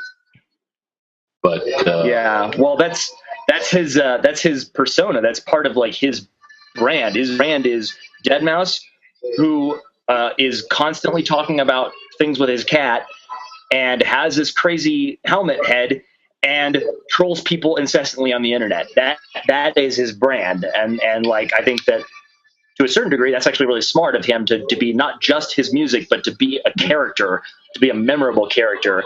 People who like feel like they know his personality just as well as they know his music, even if it's not actually his personality. For all we know, he might be like a really mellow, laid back guy, but he comes across as this like, jester guy who's constantly trying to get people's vote. And I think that has garnered him a pretty significant fan base that, whether they're listening to his music because they like his music or they're listening to his music because they like how he trolls people on the internet, either way, he's selling tickets to his shows, and that's, that works for him. Exactly right. So he's not a good example. Of a gimmick than putting your boobs out. Like, it takes effort to actually be clever and to like, prank people. It's not clever to put your boobs out. That's not, True. So maybe he's not a good example, but I mean, there's a lot of, I cannot remember. There's like 3 or 4 performers in, recent, I'm talking like last 2-3 months, where they write these like long articles on just like how everybody else is doing it wrong and they're doing it right, and it's people's fault that they're not getting booked. So yeah, I saw. I hate to call him out on this. I'm gonna, if we end up publishing this one, I'm gonna redact this part because I don't want to actually go public and say this about this guy. But a guy like don't say his name. Other than this aspect. But I wanted to see if it was the same one you were thinking of. One of the very first founders of the United States drum and bass movement. Yes. That was one of them. Yes. So he hasn't gone on long diatribes. He hasn't like written paragraphs. Usually his are just these little like, staccato like one-liners where he's like, newbies, vinyl, forever, blah blah blah. I just little, I feel like every time I see something from him, it is related to his feud with technology and not building positivity about the music. And that really disappoints me because I like him. I like his music. I like him as a guy. I opened for him recently. It was fun. Had a good time. I feel like if people could get over their, if they're not going to adopt the new technology for whatever reason, whether it's because they're just really comfortable with using whatever they have and they are more confident in their ability to deliver a top-notch product to the customer using that older technology, great. But, if they're not adopting the new technology because of that, they shouldn't talk shit about it or people that use it just because they're not using it. It would be like people who were riding bicycles and, somebody came along and was like, you know what, I'm going to make a bicycle that only has one wheel. And if everybody was like, why are you doing that, man? Not better or worse. It's just different. I agree with you. And with all these guys, I keep going back to the Oakenfold comparison because these guys were kind of around even after, well, almost the same time as Oakenfold. And and if anybody who's watching this has evidence to the contrary, please let us know. But I don't think I've really seen Oakenfold like try to call people out about why he's not getting booked because other people back to how mellow he is, man. He doesn't start shit. He's not a drama guy. That's not what fuels him. There are people who are fueled by drama, who like thrive on conflict and thrive on angst. They want there to be something wrong because that's like, you know, that's what fuels their anger. Mm-hmm. You know, and then there's other people who are just like, you know, I'm content to do what I do because I know that I'm good at it, and I don't give a shit what anybody says because the crowd is my only boss.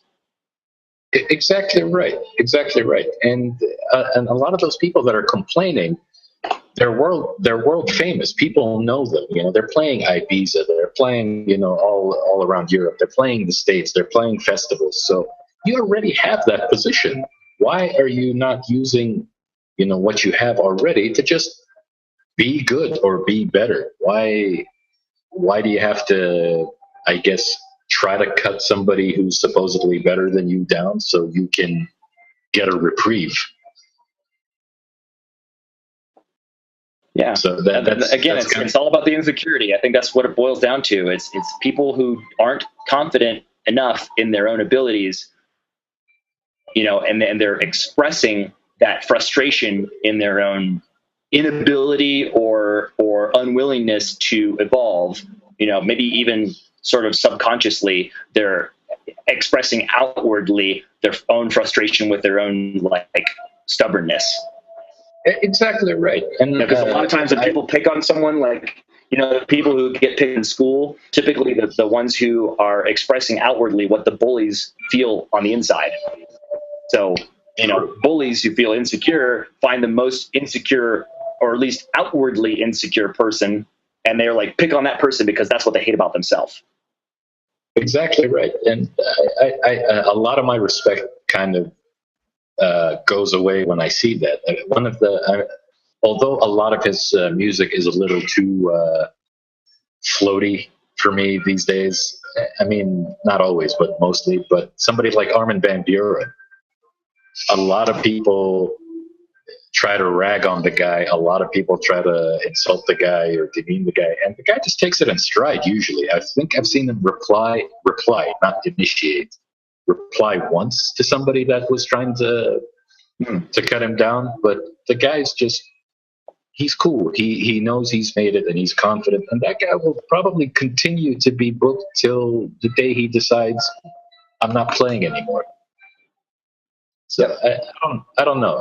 There's a lot of I have a lot of respect for people like that who are just good at what they do and don't. If they're not getting booked as much, they improve or they do something about it, as opposed to just saying, "Oh, well, the reason I'm not getting booked is because all of you are wrong." Right.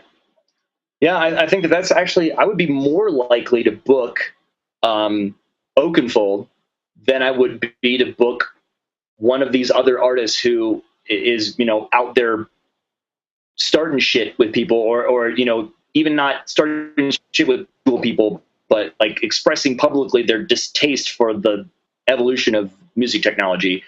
Even if I thought that person was a better performer than Oakenfold, I'd be more likely to book Oakenfold because I know that he's not going to start a bunch of Twitter drama right before he goes on stage and have like it kind of ruin the vibe for the party. Exactly. I'd rather know that I can count on my artist to be level-headed, to come do the job that I hired them to do, and not to like proselytize, you know, get on a soapbox and talk about whatever it is that they think is, you know, important. It's bugging them, because 99.9% of the people at that party don't give a shit about DJ drama. So, you know, why I don't want them wasting their like public mind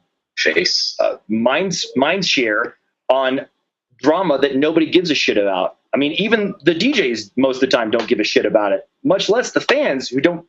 I mean, they have no reason to care about DJ drama. Exactly. They're not. They see us arguing about hardware, and they just see blah, blah, blah, blah, blah, blah. It's better than blah, blah, blah. they don't have any concept of what one thing or the other thing is, and so that they don't agree or disagree with it. They're just like, meh. And if they get accustomed to ignoring everything they see from a certain artist, that's not good. Exactly right. And again, that you just brought up another good point, which I don't know if we've mentioned in this one so far, but we are performers. It's as if you say take a cook, for instance. One cook does not like the way another cook cooks. But at the end, if your customers are happy with the food, it doesn't matter if this other cook doesn't like this other cook. They're not the recipient of your services. So if he's not the recipient, then it doesn't fucking matter that you don't like how he's doing it, as long as the end recipient of your services is happy. Same thing with like the caveat, as long as he's actually cooking it and not like ordering food from a caterer and then passing it off as his own. I would say that is where I would draw the line.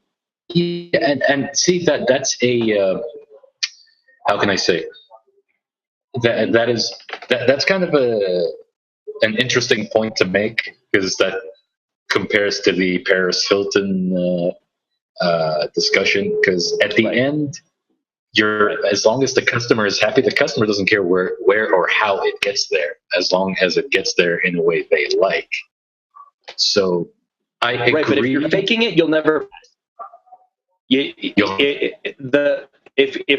we're trying to foster a kind of community where all artists at all times are becoming better at their craft, if there are people out there who are not even engaging in the craft at all, but are being hired to pretend like they are, that is detrimental to the scene as a whole. Maybe not to the crowd for that particular show, for that particular night, but it's detrimental to the scene, because it means that on the whole, the average artist is not progressing and they're not going as far or as high or as wild as they possibly could, because there's enough of them out there who aren't going anywhere. Well, I mean, I think that also has a natural conclusion, because we're seeing it now with like the super megastar DJs. Taking another example, like somebody like, say, David Guetta, okay, however you pronounce it. And I mean, he's been caught on many shows where he's not mixing, his equipment is not plugged in, it's a pre-recorded set, and people are still going. Right. So eventually, you cannot make a promoter not hire him, because they know that he's going to bring people in. But no, I'm not saying that people shouldn't hire him. I actually think he's a good producer. He's just not a great DJ, and he knows it. But the culture right now says producers are awesome. We should get producers to play live shows, and the majority of the thing is that promoters and crowds don't know the fact that being a DJ and being a producer are completely different skill sets. And in fact, the better you get at one, that means the more time you spent learning that skill, the less time you've had to learn the other one. It's very rare to meet someone who is a really skilled DJ and a really skilled producer. Most of the time, they're one or the other, or in situations like Tiesto, where he does all of his own DJing, but he has a whole team of ghostwriters, that they're doing all his production for him. That machine works on its own, and I don't even necessarily care, because it works. He's coming out with new tracks all the time. They're good. Relatively speaking, I'm not going to listen to them, but I know that people like them, and that he sells out venues, and he brings a good show, has a consistent product. That's great, good for the scene. But what's bad for the scene is people like, I think, Paris Hilton, who ends up getting a residency in Vegas that should go to someone who actually is DJing, someone who actually is practicing the craft, because there's someone out there who's been putting in the time, but in putting in the effort to learn the craft, and is not getting that job because of the fact that Paris Hilton has boobs and has and starred in a sex tape. That has nothing to do with the scene, and it saddens me that she's getting, that people are getting passed over for her because she did something completely unrelated to music and still isn't making music. That's what, if she used catapult her into music and then started making it, I'd be all for it.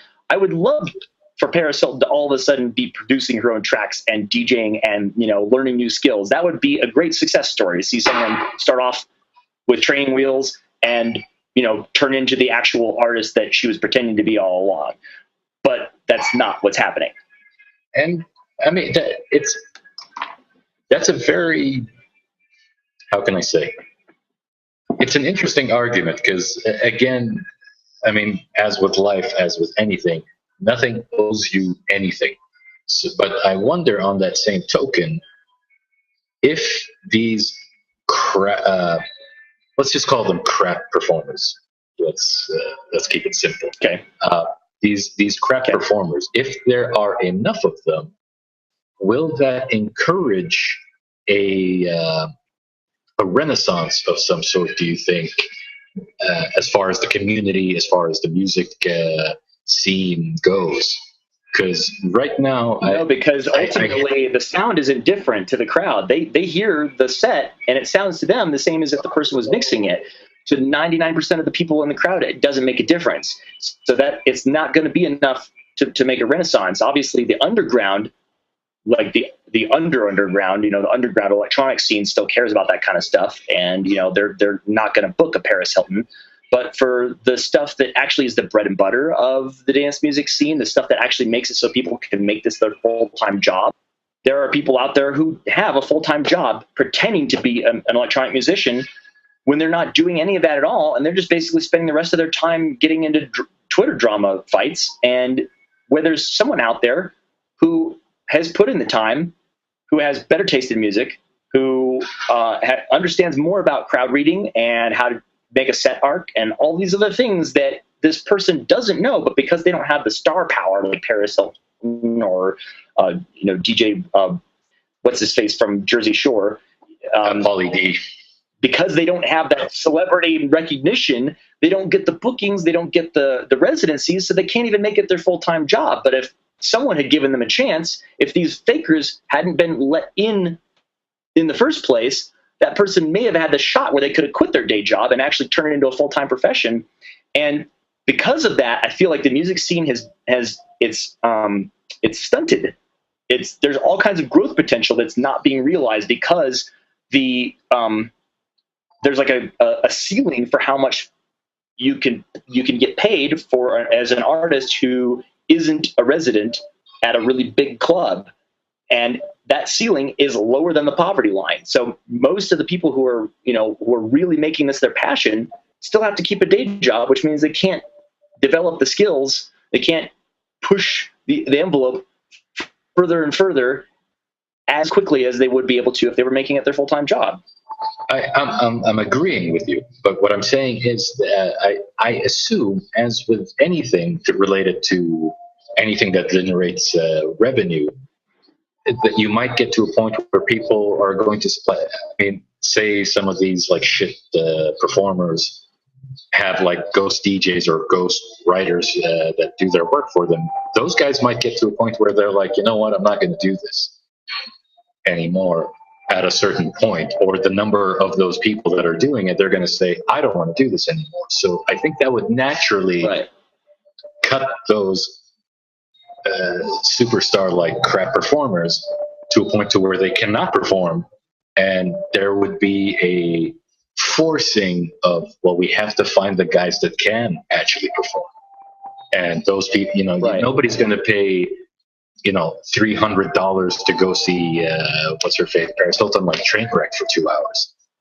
So people might say, oh, well, they would complain and say, I'm not going to do this. And eventually those venues, those clubs, those promoters might eventually say, well, now we need to hire people that people are okay paying X amount of money to see. And I think naturally it will go that direction. I kind of feel right now we're kind of at that line where it's kind of starting to happen, because number one, people are starting to chafe against the thought of pay. I mean, I remember when I first started going to.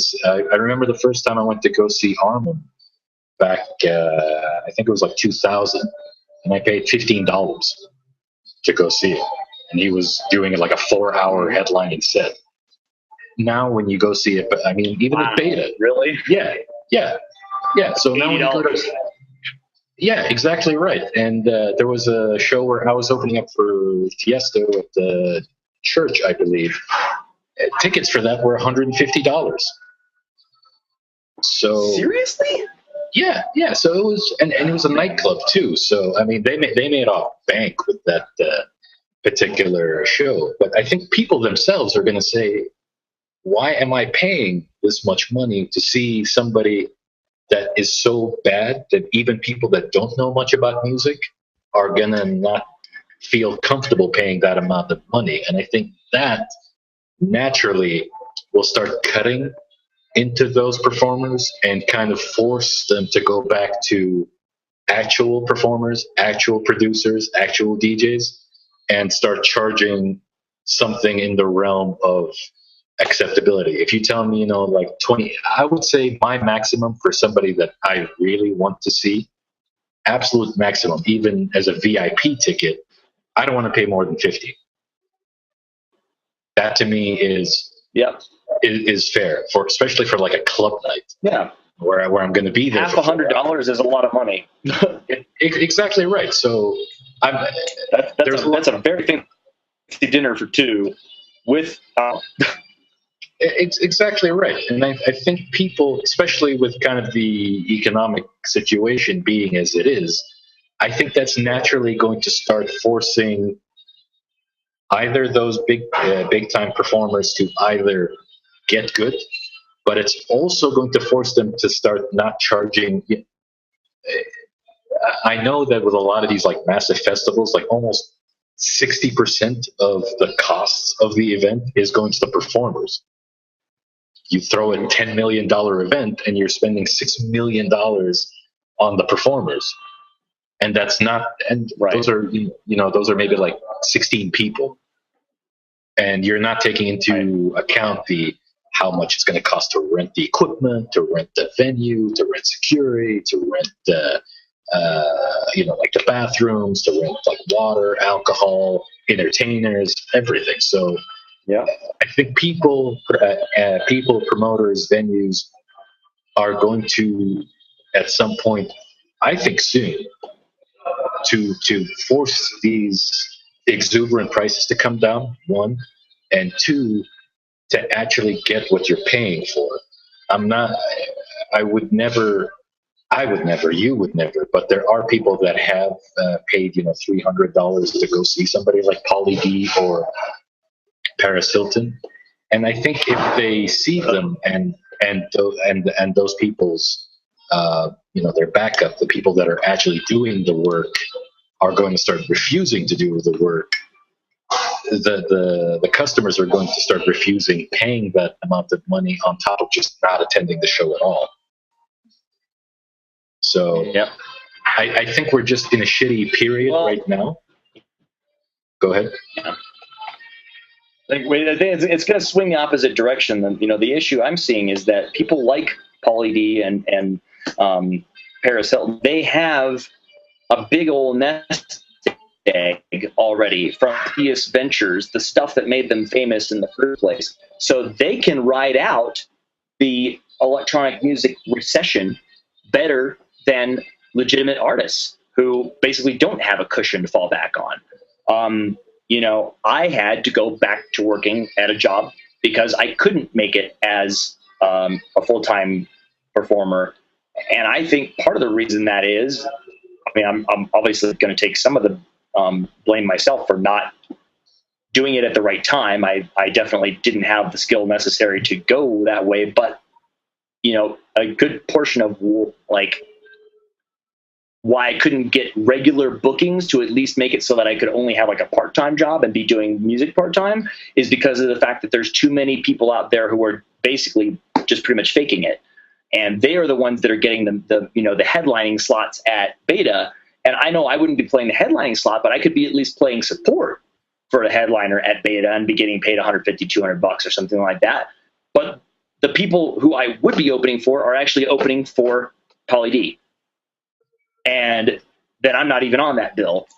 So, you know, people like me who are actually passionate about the music, trying to push the envelope, trying to take the music as a whole and make it better, make it, you know, make it evolve, make it a representation of what our society is doing right now. You know, those are concepts that have never entered the minds of Paris Hilton and Pauly D. Those guys, all they care about is, oh, more champagne, popping bottles, you know, and yeah, I'm sure that's fun once or twice, but that's like their whole repertoire is party mode, you know, and without ever actually contributing the, you know, furthering the music better and making it more effective. All they're doing, they're just dead, and they're dead weight that's actually causing the rest of us to have to work harder to just exist, you know, to continue to be in the scene. I have to work harder to get gigs that I should have been getting anyway if it weren't for the fact that somebody like that, who was famous, is basically packing these clubs out with people who don't even care about the music. All they care about is they watch the guy on tour, and now they're going to a club so they can tell all their friends of their boring job the next day. Oh, I just saw the guy from Jersey Shore last night. Yeah, he does that fist pumping thing. Well, that's 90% of people that are at those clubs those nights. And I agree with you 100%. And I'm not saying that the ball swinging the other way is going to be pleasant for people that are in the situation. I mean, it's probably going to take out a lot of really talented people. That it's just going to take them out of the equation. But I don't think it's the way they're going. I don't think it's sustainable. And a lot of good people are just not going to make it to when the ball swings the other way. But I'm just saying that I think it has to at some point. So I'm not saying we should not let it. I think it's a good thing overall, but I'm saying there's going to be a lot of casualties. Absolutely. You know, a lot of and it's unfortunate. Collateral damage, basically. You know, exactly. in order to separate the wheat from the chaff, we're going to end up losing a lot of wheat. Yeah, and I mean, a lot of people that could have potentially been phenomenal are going to be taken out as well, and it's harder for you. And I mean, I'm not saying it was easy for me, but I got into it. I started DJing semi full time in end of '99, and my placement as far as the timeline was a little strange. There was like the super old guard where I'm talking like Frankie Bones kind of old guard. Those guys were before me, and I came DJ Micro. Yeah, those guys. I came in kind of after those guys, but not. I came in quite a few years before the 8 million DJs to a booking kind of show. So, right. You got him before the second wave of electronic music frenzy in the U.S. Like originally it was in the like early to mid 90s, right? With the U.S. drum and bass movement and all that kind of stuff, and then the whole rate in what was it, 2000? No, hang on. I would say mid 90s. Then it resurged in like the late 90s and then the early 2000s, and then they passed the Rave Act in 2003, which caused it to dip again, and then it came back up in like 2007, and has been gangbusters ever since. Exactly right. And I mean, right? I feel like I got it pretty well. I do remember when I started, it was kind of a calm area, but the thing is, there was very few strong DJs in the community, and there's and I know a lot of them, and of that kind of old guard grouping of DJs, I think there was only one that I liked and respected. He was a local in Colorado, Smiley. I don't know if you've heard of him. Ah, Chris. yep. I saw him once.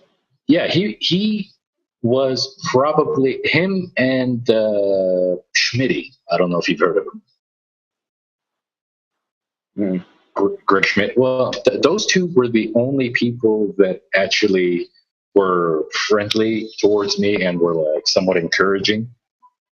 And everybody else was very hostile as far as this guy taking our gigs and such. So it was kind of it was an interesting point of view. So I think that's kind of where I started getting my excessively aggressive demeanor as far as that community, because I knew that if I was pleasant, it just wasn't going to work. I would have to just essentially steamroll over anybody that got in the way. So, but it was tough. You were basically dealing with the 90s gangster rap mentality where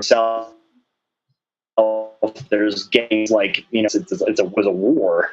You know, there was very, very little actual market for that stuff when these guys first started getting into it. And then there were like maybe 2 or 3 guys who were competing for the top spot in a new resurgence of a sound that it hadn't been around for, like the pop stuff had kind of, and then it came back with the 90s gangster rap.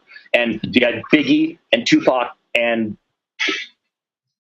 that was it, right? Like, I'm trying Dr. Dre, maybe, like Snoop Dogg. I guess. Snoop Dogg didn't even come into the game, but basically there was a huge feud between you guys, and you know that there was a lot of violence and I'm not, there was definitely nobody trying to say let's get together and collaborate on rap stuff. They were all like dissing each other all the time. So it sounds like to me that was a similar situation to Women Things, or trying to vie for the top spot in a new scene that they could feel was just getting ready to take off. Well, there are similarities and there are differences. Obviously, I'm not going to claim. Well, somebody was getting shot, but you know exactly right. I mean,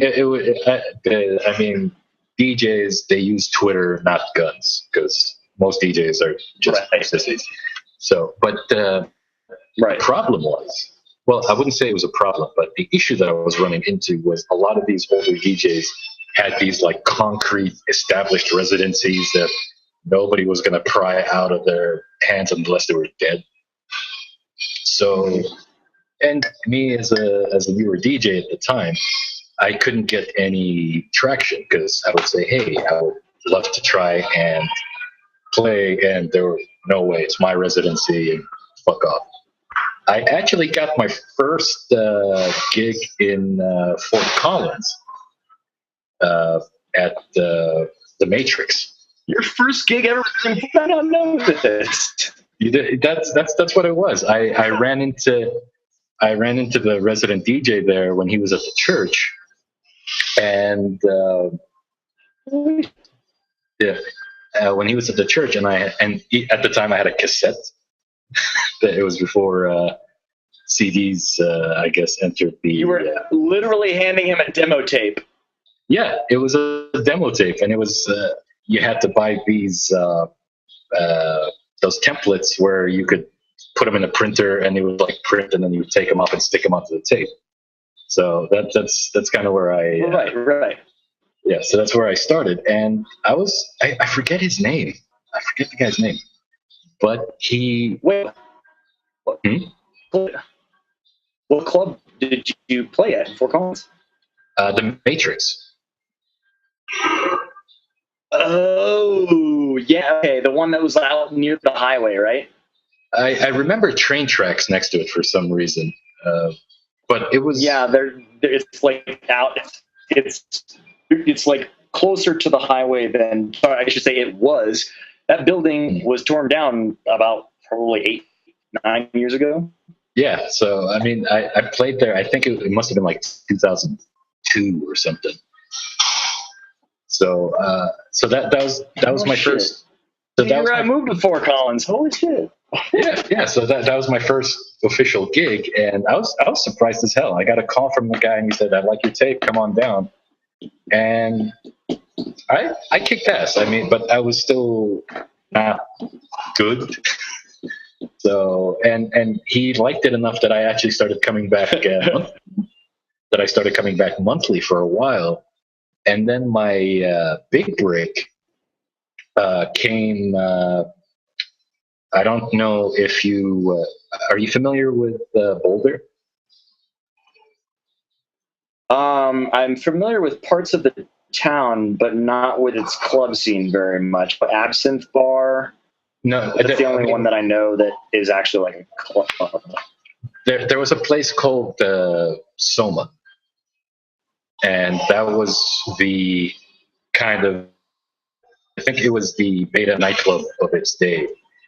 And my first time seeing Kleinenberg was there. But this one day, I was hanging out behind the DJ booth, and I still do not remember the guy's name. All I remember was he was there was a record label called Platypus, and he was one of their. It was a good label. I liked it. It was more like Goa progressive trance kind of label, and the guy was playing. Okay. And suddenly, his manager, I think, he busted out of the DJ booth, and it was me and I think one of the bartenders who were sitting there, and he's saying, "Can anybody hear? Can anybody hear DJ?" And the bartender obviously couldn't, so I told him, I can. Why? But apparently the DJ was so trash that he couldn't stand up. So shit. Yeah, so he grabs me and he like pulls me in, and the guy was. All I remember about the DJ was he had a shaved head. He was pleasant, but he was trash. And he's like, "Did you bring plastered?" Yeah. So I was getting in. I was like, well, I don't have my records. And this is when the other guy, he's like, "I'll give you the records. You just play." Like, all right. So he was too drunk to stand, but not too drunk to hand. I think he was just randomly handing. He was just randomly handing me records. So I ended up playing prime headlining slot. And what I liked about Soma was it was kind of a dark club. So it was very much kind of like a groovy, dark venue. So I ended up playing for I think about an hour and a half of just brand new like white label stuff that I've never heard of before. And I was just playing, and I did well. And actually, at the end of it, the manager and the DJ, when he sobered up, they were talking to me, and they're like, "We really like it." I actually ended up getting on that record label, and he gave me a whole bunch of those records from that night. So I don't know who else saw me from that night, but since then, I started getting bookings. So it was a very like unintentional. Yeah, it was a very unintentional kind of. This sounds like almost like a cliche Cinderella story kind of thing, like almost movie of your like country thing, except for the fact that it's so. Of course, he's gonna get like randomly out of the crowd. Oh yeah, I could DJ, and then play in the headlining slot, and then your label without ever having even produced a single track. Like, it almost sounds like. Well, I mean, I know that you're not lying. It's just it's funny that like the reason it wouldn't work is because it's like, oh yeah, right, of course, not that didn't happen.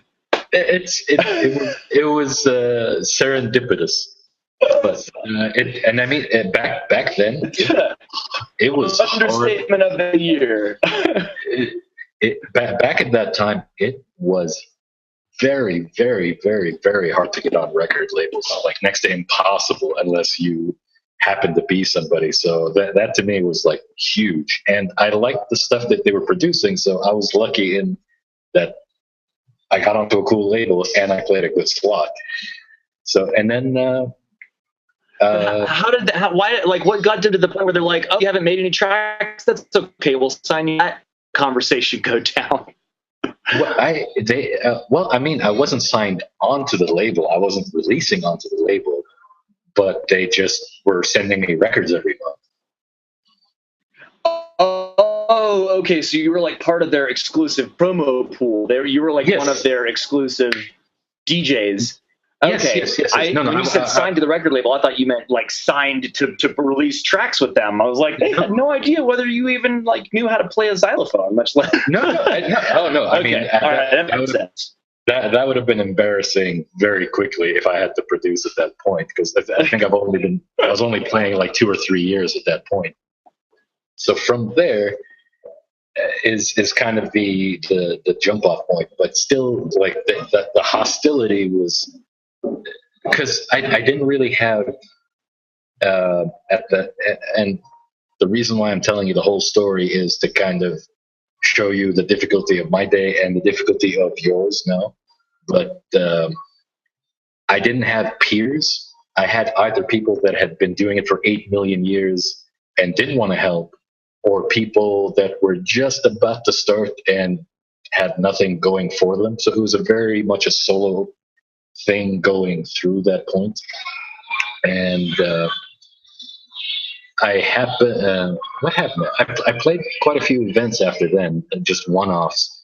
And then kind of the miracle year was about 2005, 2006, when I had a guest slot at the church.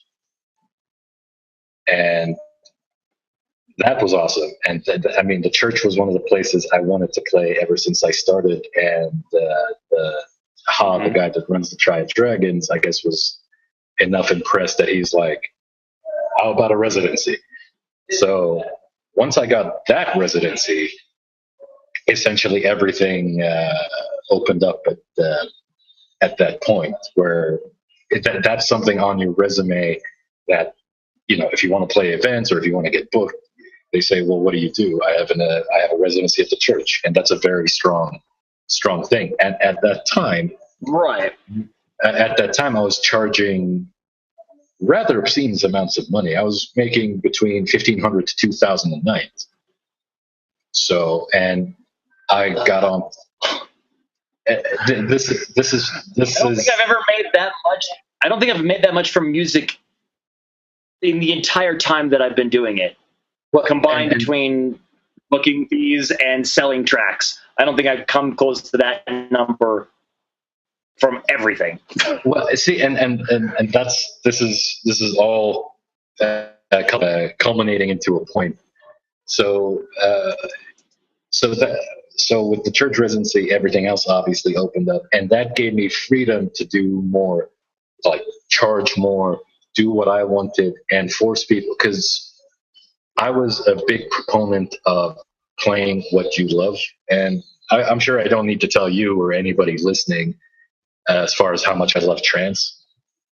And that was my... I think you should elaborate on that. I love trance. Anybody listening. So and that was the thing I pushed for, even when it was not popular. That's one thing I kept pushing for. Was I told promoters, label me as a trance DJ. I don't care what people think. I'll play it and they'll like it. So, and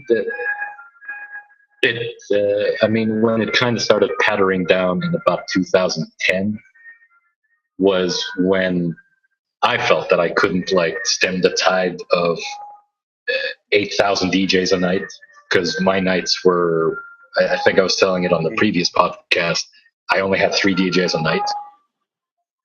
And and there was a lot of pressure on, why don't you bring 80 They were trying DJs? to get you to do 7 and 8.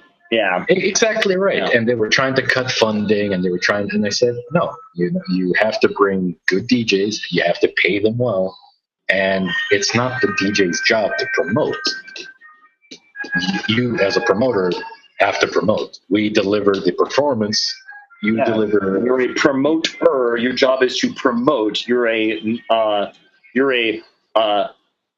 milkman. Your job is to deliver the milk. When you're a butcher, your job is to cut up the meat. If you're a promoter, your job is to promote. If you're a DJ, your job is to play the music. And I don't understand, like, what is it that promoters do if they're expecting the DJs to promote? what is it the promoter's job now to do since the DJ's doing the promoting? Do they just sit back and look at all this money? Exactly right, and that was something that really bothered me, because I do hold DJing and performing as an art, and I think you're screwing with the art when you have extraneous other duties that you're doing when on top of it. You know, if you're a performer, that's what you should do. You should perform, not have to worry about bringing. Especially when the booking is contingent on you being a booker. Like if you selling a certain number of tickets personally, where they won't book you unless you've sold a certain number of tickets, or like that if you don't sell a certain number of tickets, they end up charging you out of your artist fee, like stuff like that. I don't know, like determining who gets what time slot based on who sells the most tickets, and like book who you want for the time slot you want based on what the kind of music that that they play. And if you can't be arsed to go research your local performers, find out what kind of music they play, what time of night they seem to kick the most ass, then what are you doing? If you that's your job as a promoter. Find the artists that are doing a good job, book them to do that at your event, and then get the word out. Exactly right. And there was said like that. That was actually pretty simple. There was hope for a while, because I did have a slump before the church residency, where I was charging a somewhat obscene amounts of money for what I was at the time, and a lot of promoters would say, no, we don't want to pay that much. And I would tell them, as with anything, you get what you pay for. And I had about a year or two where I did not get a single booking, but then people started noticing, oh, these DJs are shit, or they cannot operate equipment, or they cannot, there was a lot of equipment damage just because you would have a DJ that was plastered drunk playing, that was like spilling the alcohol all over the gear, that kind of thing. And after that period of time, slamming on those cue buttons with their entire arm weight, or wearing the buttons out one night, or blowing mixers because they don't know how to play level. So, but anyway, so they're like, red means good, right? Right, exactly right. And I'm sure DJs till now are doing that. So anyway, so that corrected itself. I started getting bookings, but the period of time that I did that was kind of before you got into the actual going out and performing. And the problem with, I guess, your generation of I keep saying generation even though there's only like a couple of years between you and I. But with your generation, still a generation. Generations of careers and hobbies are shorter than like birth generations. Okay, fine. We'll go with that.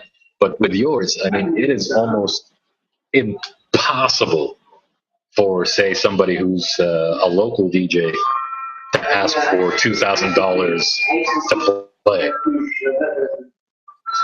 It's impossible to ask for $200. It's a pain in the ass to get $100. I've driven to Colorado Springs several times and only gotten paid gas money. And that was something that, and that, I don't know if it was again the attitude that helped me or what, but I charged up I charged for gas, I charged for time, I charged for if I had to bring additional gear like a effects board or that kind of thing. And I mean, I would put stupid demands like strawberry milkshake has to be there when I get there, kind of thing.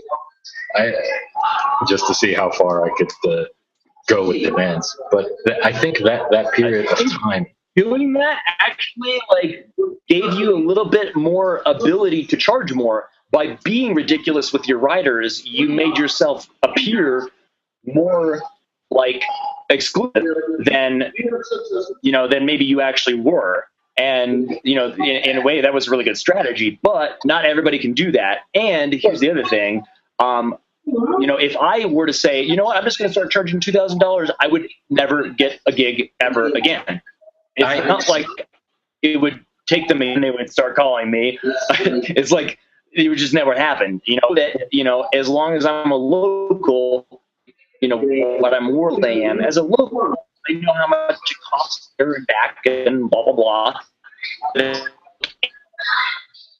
And it's not really going to matter. It's not going to affect their bottom line that much differently. One local or another local are going to approximately the same number of friends to the event. And what it boils down to is ticket sales and bar sales. And so the promoters don't really care that much. I mean, some of them have they really wanted the music. That's more the exception than the rule. I think more of them are just concerned with, pack the venue, make sure that the overhead is low enough to where they turn a profit, and rinse, repeat. Well, yeah, and I mean, the biggest indicator of that was the influx of the. I'm sure people are going to take this in some sort of racist way, but the influx of the Guido population revived the community in Colorado, because events were kind of starting to dwindle down, until you suddenly would get an influx of thousands of these Guidos that would come in, but those Guidos are not there to listen to something like progressive or house or trance. They want, like LMFAO, or they want, Clown Shoes House or whatever because I remember Chucky or not Chucky. What's his fucking name? DJ Blend. And I was about to say the asshole with the mask. Yeah. And guys like what's the guy's name that's dating Paris Hilton or was dating Paris Hilton? Aoki. Him too, but Aoki. There's another guy. Angelo. Huh? Steve Angelo. No, he was in Swedish House Mafia. They're all right. I was thinking of the guy who's God, his name on the tip of my tongue is anyway. He's consistently ranked in the top 5 DJs in the world, and his productions are really, really, really basic. They pretty much involve a boom, boom, boom, boom, boom, boom, kick drum, and lots of slide whistles. You know what I'm talking about? Correct. I understand. God damn. What? The whole thing collapsed with me. This was one of the last global dances that I went to in Denver. Was when they had Sasha and Digweed, which I don't care who you are. Mm-hmm. It's a rare thing to get those two together at a show at a venue like that, and the guys, the Guido population was in full effect at that one, and I actually got maced at that show. I had never in my life been maced. Two, of all things, at an electronic music show, I ended up clocking the guy. I don't know what the issue was. It's just I knew I got maced in my eye, and that to me was kind of it, because if I have to deal with that kind of stupidity at a show, especially something like a Sasha and Digweed, you tell me a hip hop event, I expect violence at hip hop events. I expect violence at heavy metal concerts. Because the violence is in the lyrics. It's part of the culture. Yeah, but Sasha and Digweed, rap culture is violence. Electronic music culture is plur. That's the opposite of violence, and yet somehow people. But you can tell. I could even say if you play hardcore, which is still electronic music, I could maybe see violence. If you tell me hard house, maybe I could say okay, maybe. But I mean, the first thing you think of, got ripped and drunk instead of rolling or whatever. But I mean, usually at a big festival, most people that are there, no matter what style of electronic music is being played, they're pretty much all going to be mellow with each other, not running into each other, not causing that happened at several events once the population skyrocketed, and then they kind of disappeared as quickly as they arrived at one point, and the there was much rejoicing. But I don't know. Maybe I've been away for a while, but I'm assuming things like Paris Hilton and Pauly D still function is because of the Guidos. So, they only go to those events. They don't go to the regular one. Fair enough. I think the Guidos are like, oh, okay, we're going to go to the ones that are like with the names that we know. They're sick of paying $60 a ticket for a bunch of names they don't know at least. So they're like, oh, I'll pay $60 to see Paris Hilton, but I don't know who the Sasha Digweed guy is. So that to me was kind of the kicker for me going to a lot of these events was getting maced while listening to Sasha Digweed, which is just two things I never thought I would have at the same point. That was one, and two, and me resigning from my residency was just the influx and the pressure and the headache of having to. You need to bring in like 8 million DJs because it might help with something. Even though our numbers weren't suffering, all the other nights were doing it, and we were the only night that was violence-free. Because, I mean, seriously, who's going to punch somebody listening to progressive or trance?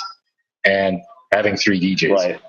So one of the arguments that I had was retarded was it doesn't look good on a flyer when you only have 3 performers as opposed to, 70.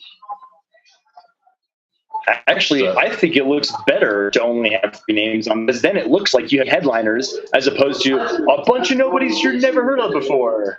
Exactly right. So those two in combination kind of may take a step back to which I'm still kind of in that step back. I come back and I perform occasionally, but I'm kind of waiting for that spark to kind of say, yeah, I want to do this, or the completely stopping it kind of thing where I'm like, never again.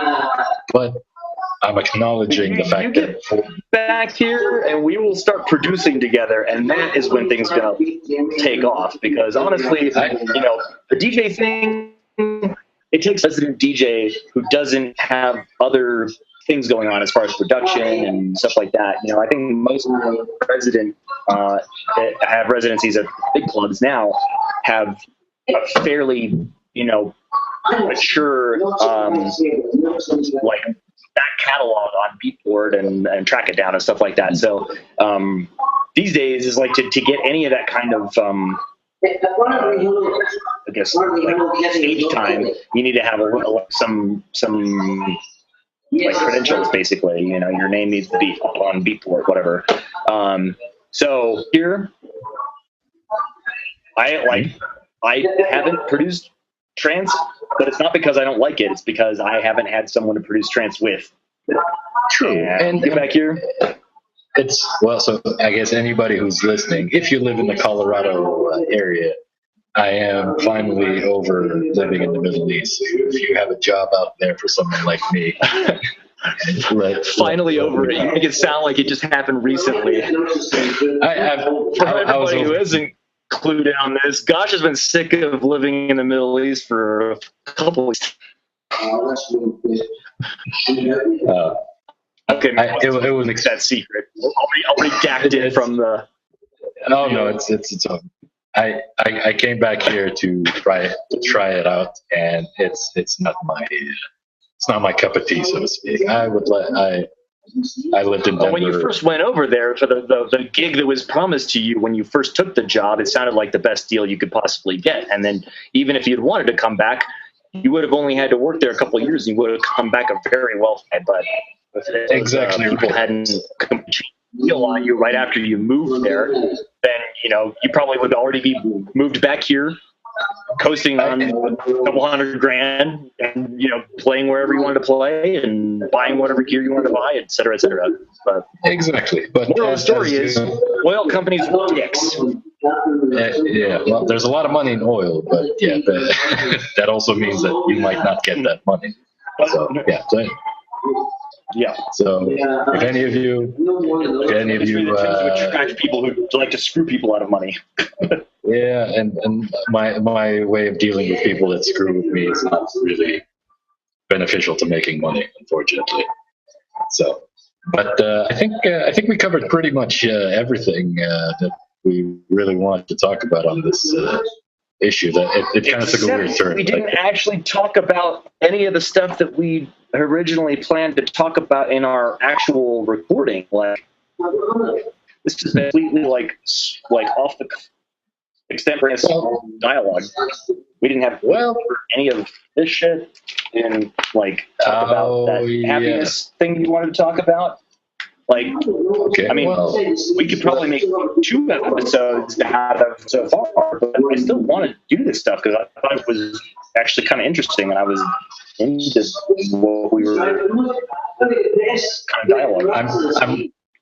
I'm with you. I mean, it's. I think we should save it for the next episode. It will also give me a bit of time to kind of solidify my talk points, and we've already got a upload of topics, so I think we're good for at least a few episodes, and with people interacting, I think that'll also help figure out other topics as well. But I think for this particular topic, it was more of a kind of venting and historical and considering what might happen in the future and what was going on in the past from the point of view of 2 artists who kind of came into it at different times. So let me wrap it up this way. If you guys are watching, number 1, thank you. Number 2, if you guys have experiences that you would like to share or expunge on or what have you, let us know. We'll include them in the next podcast. And I think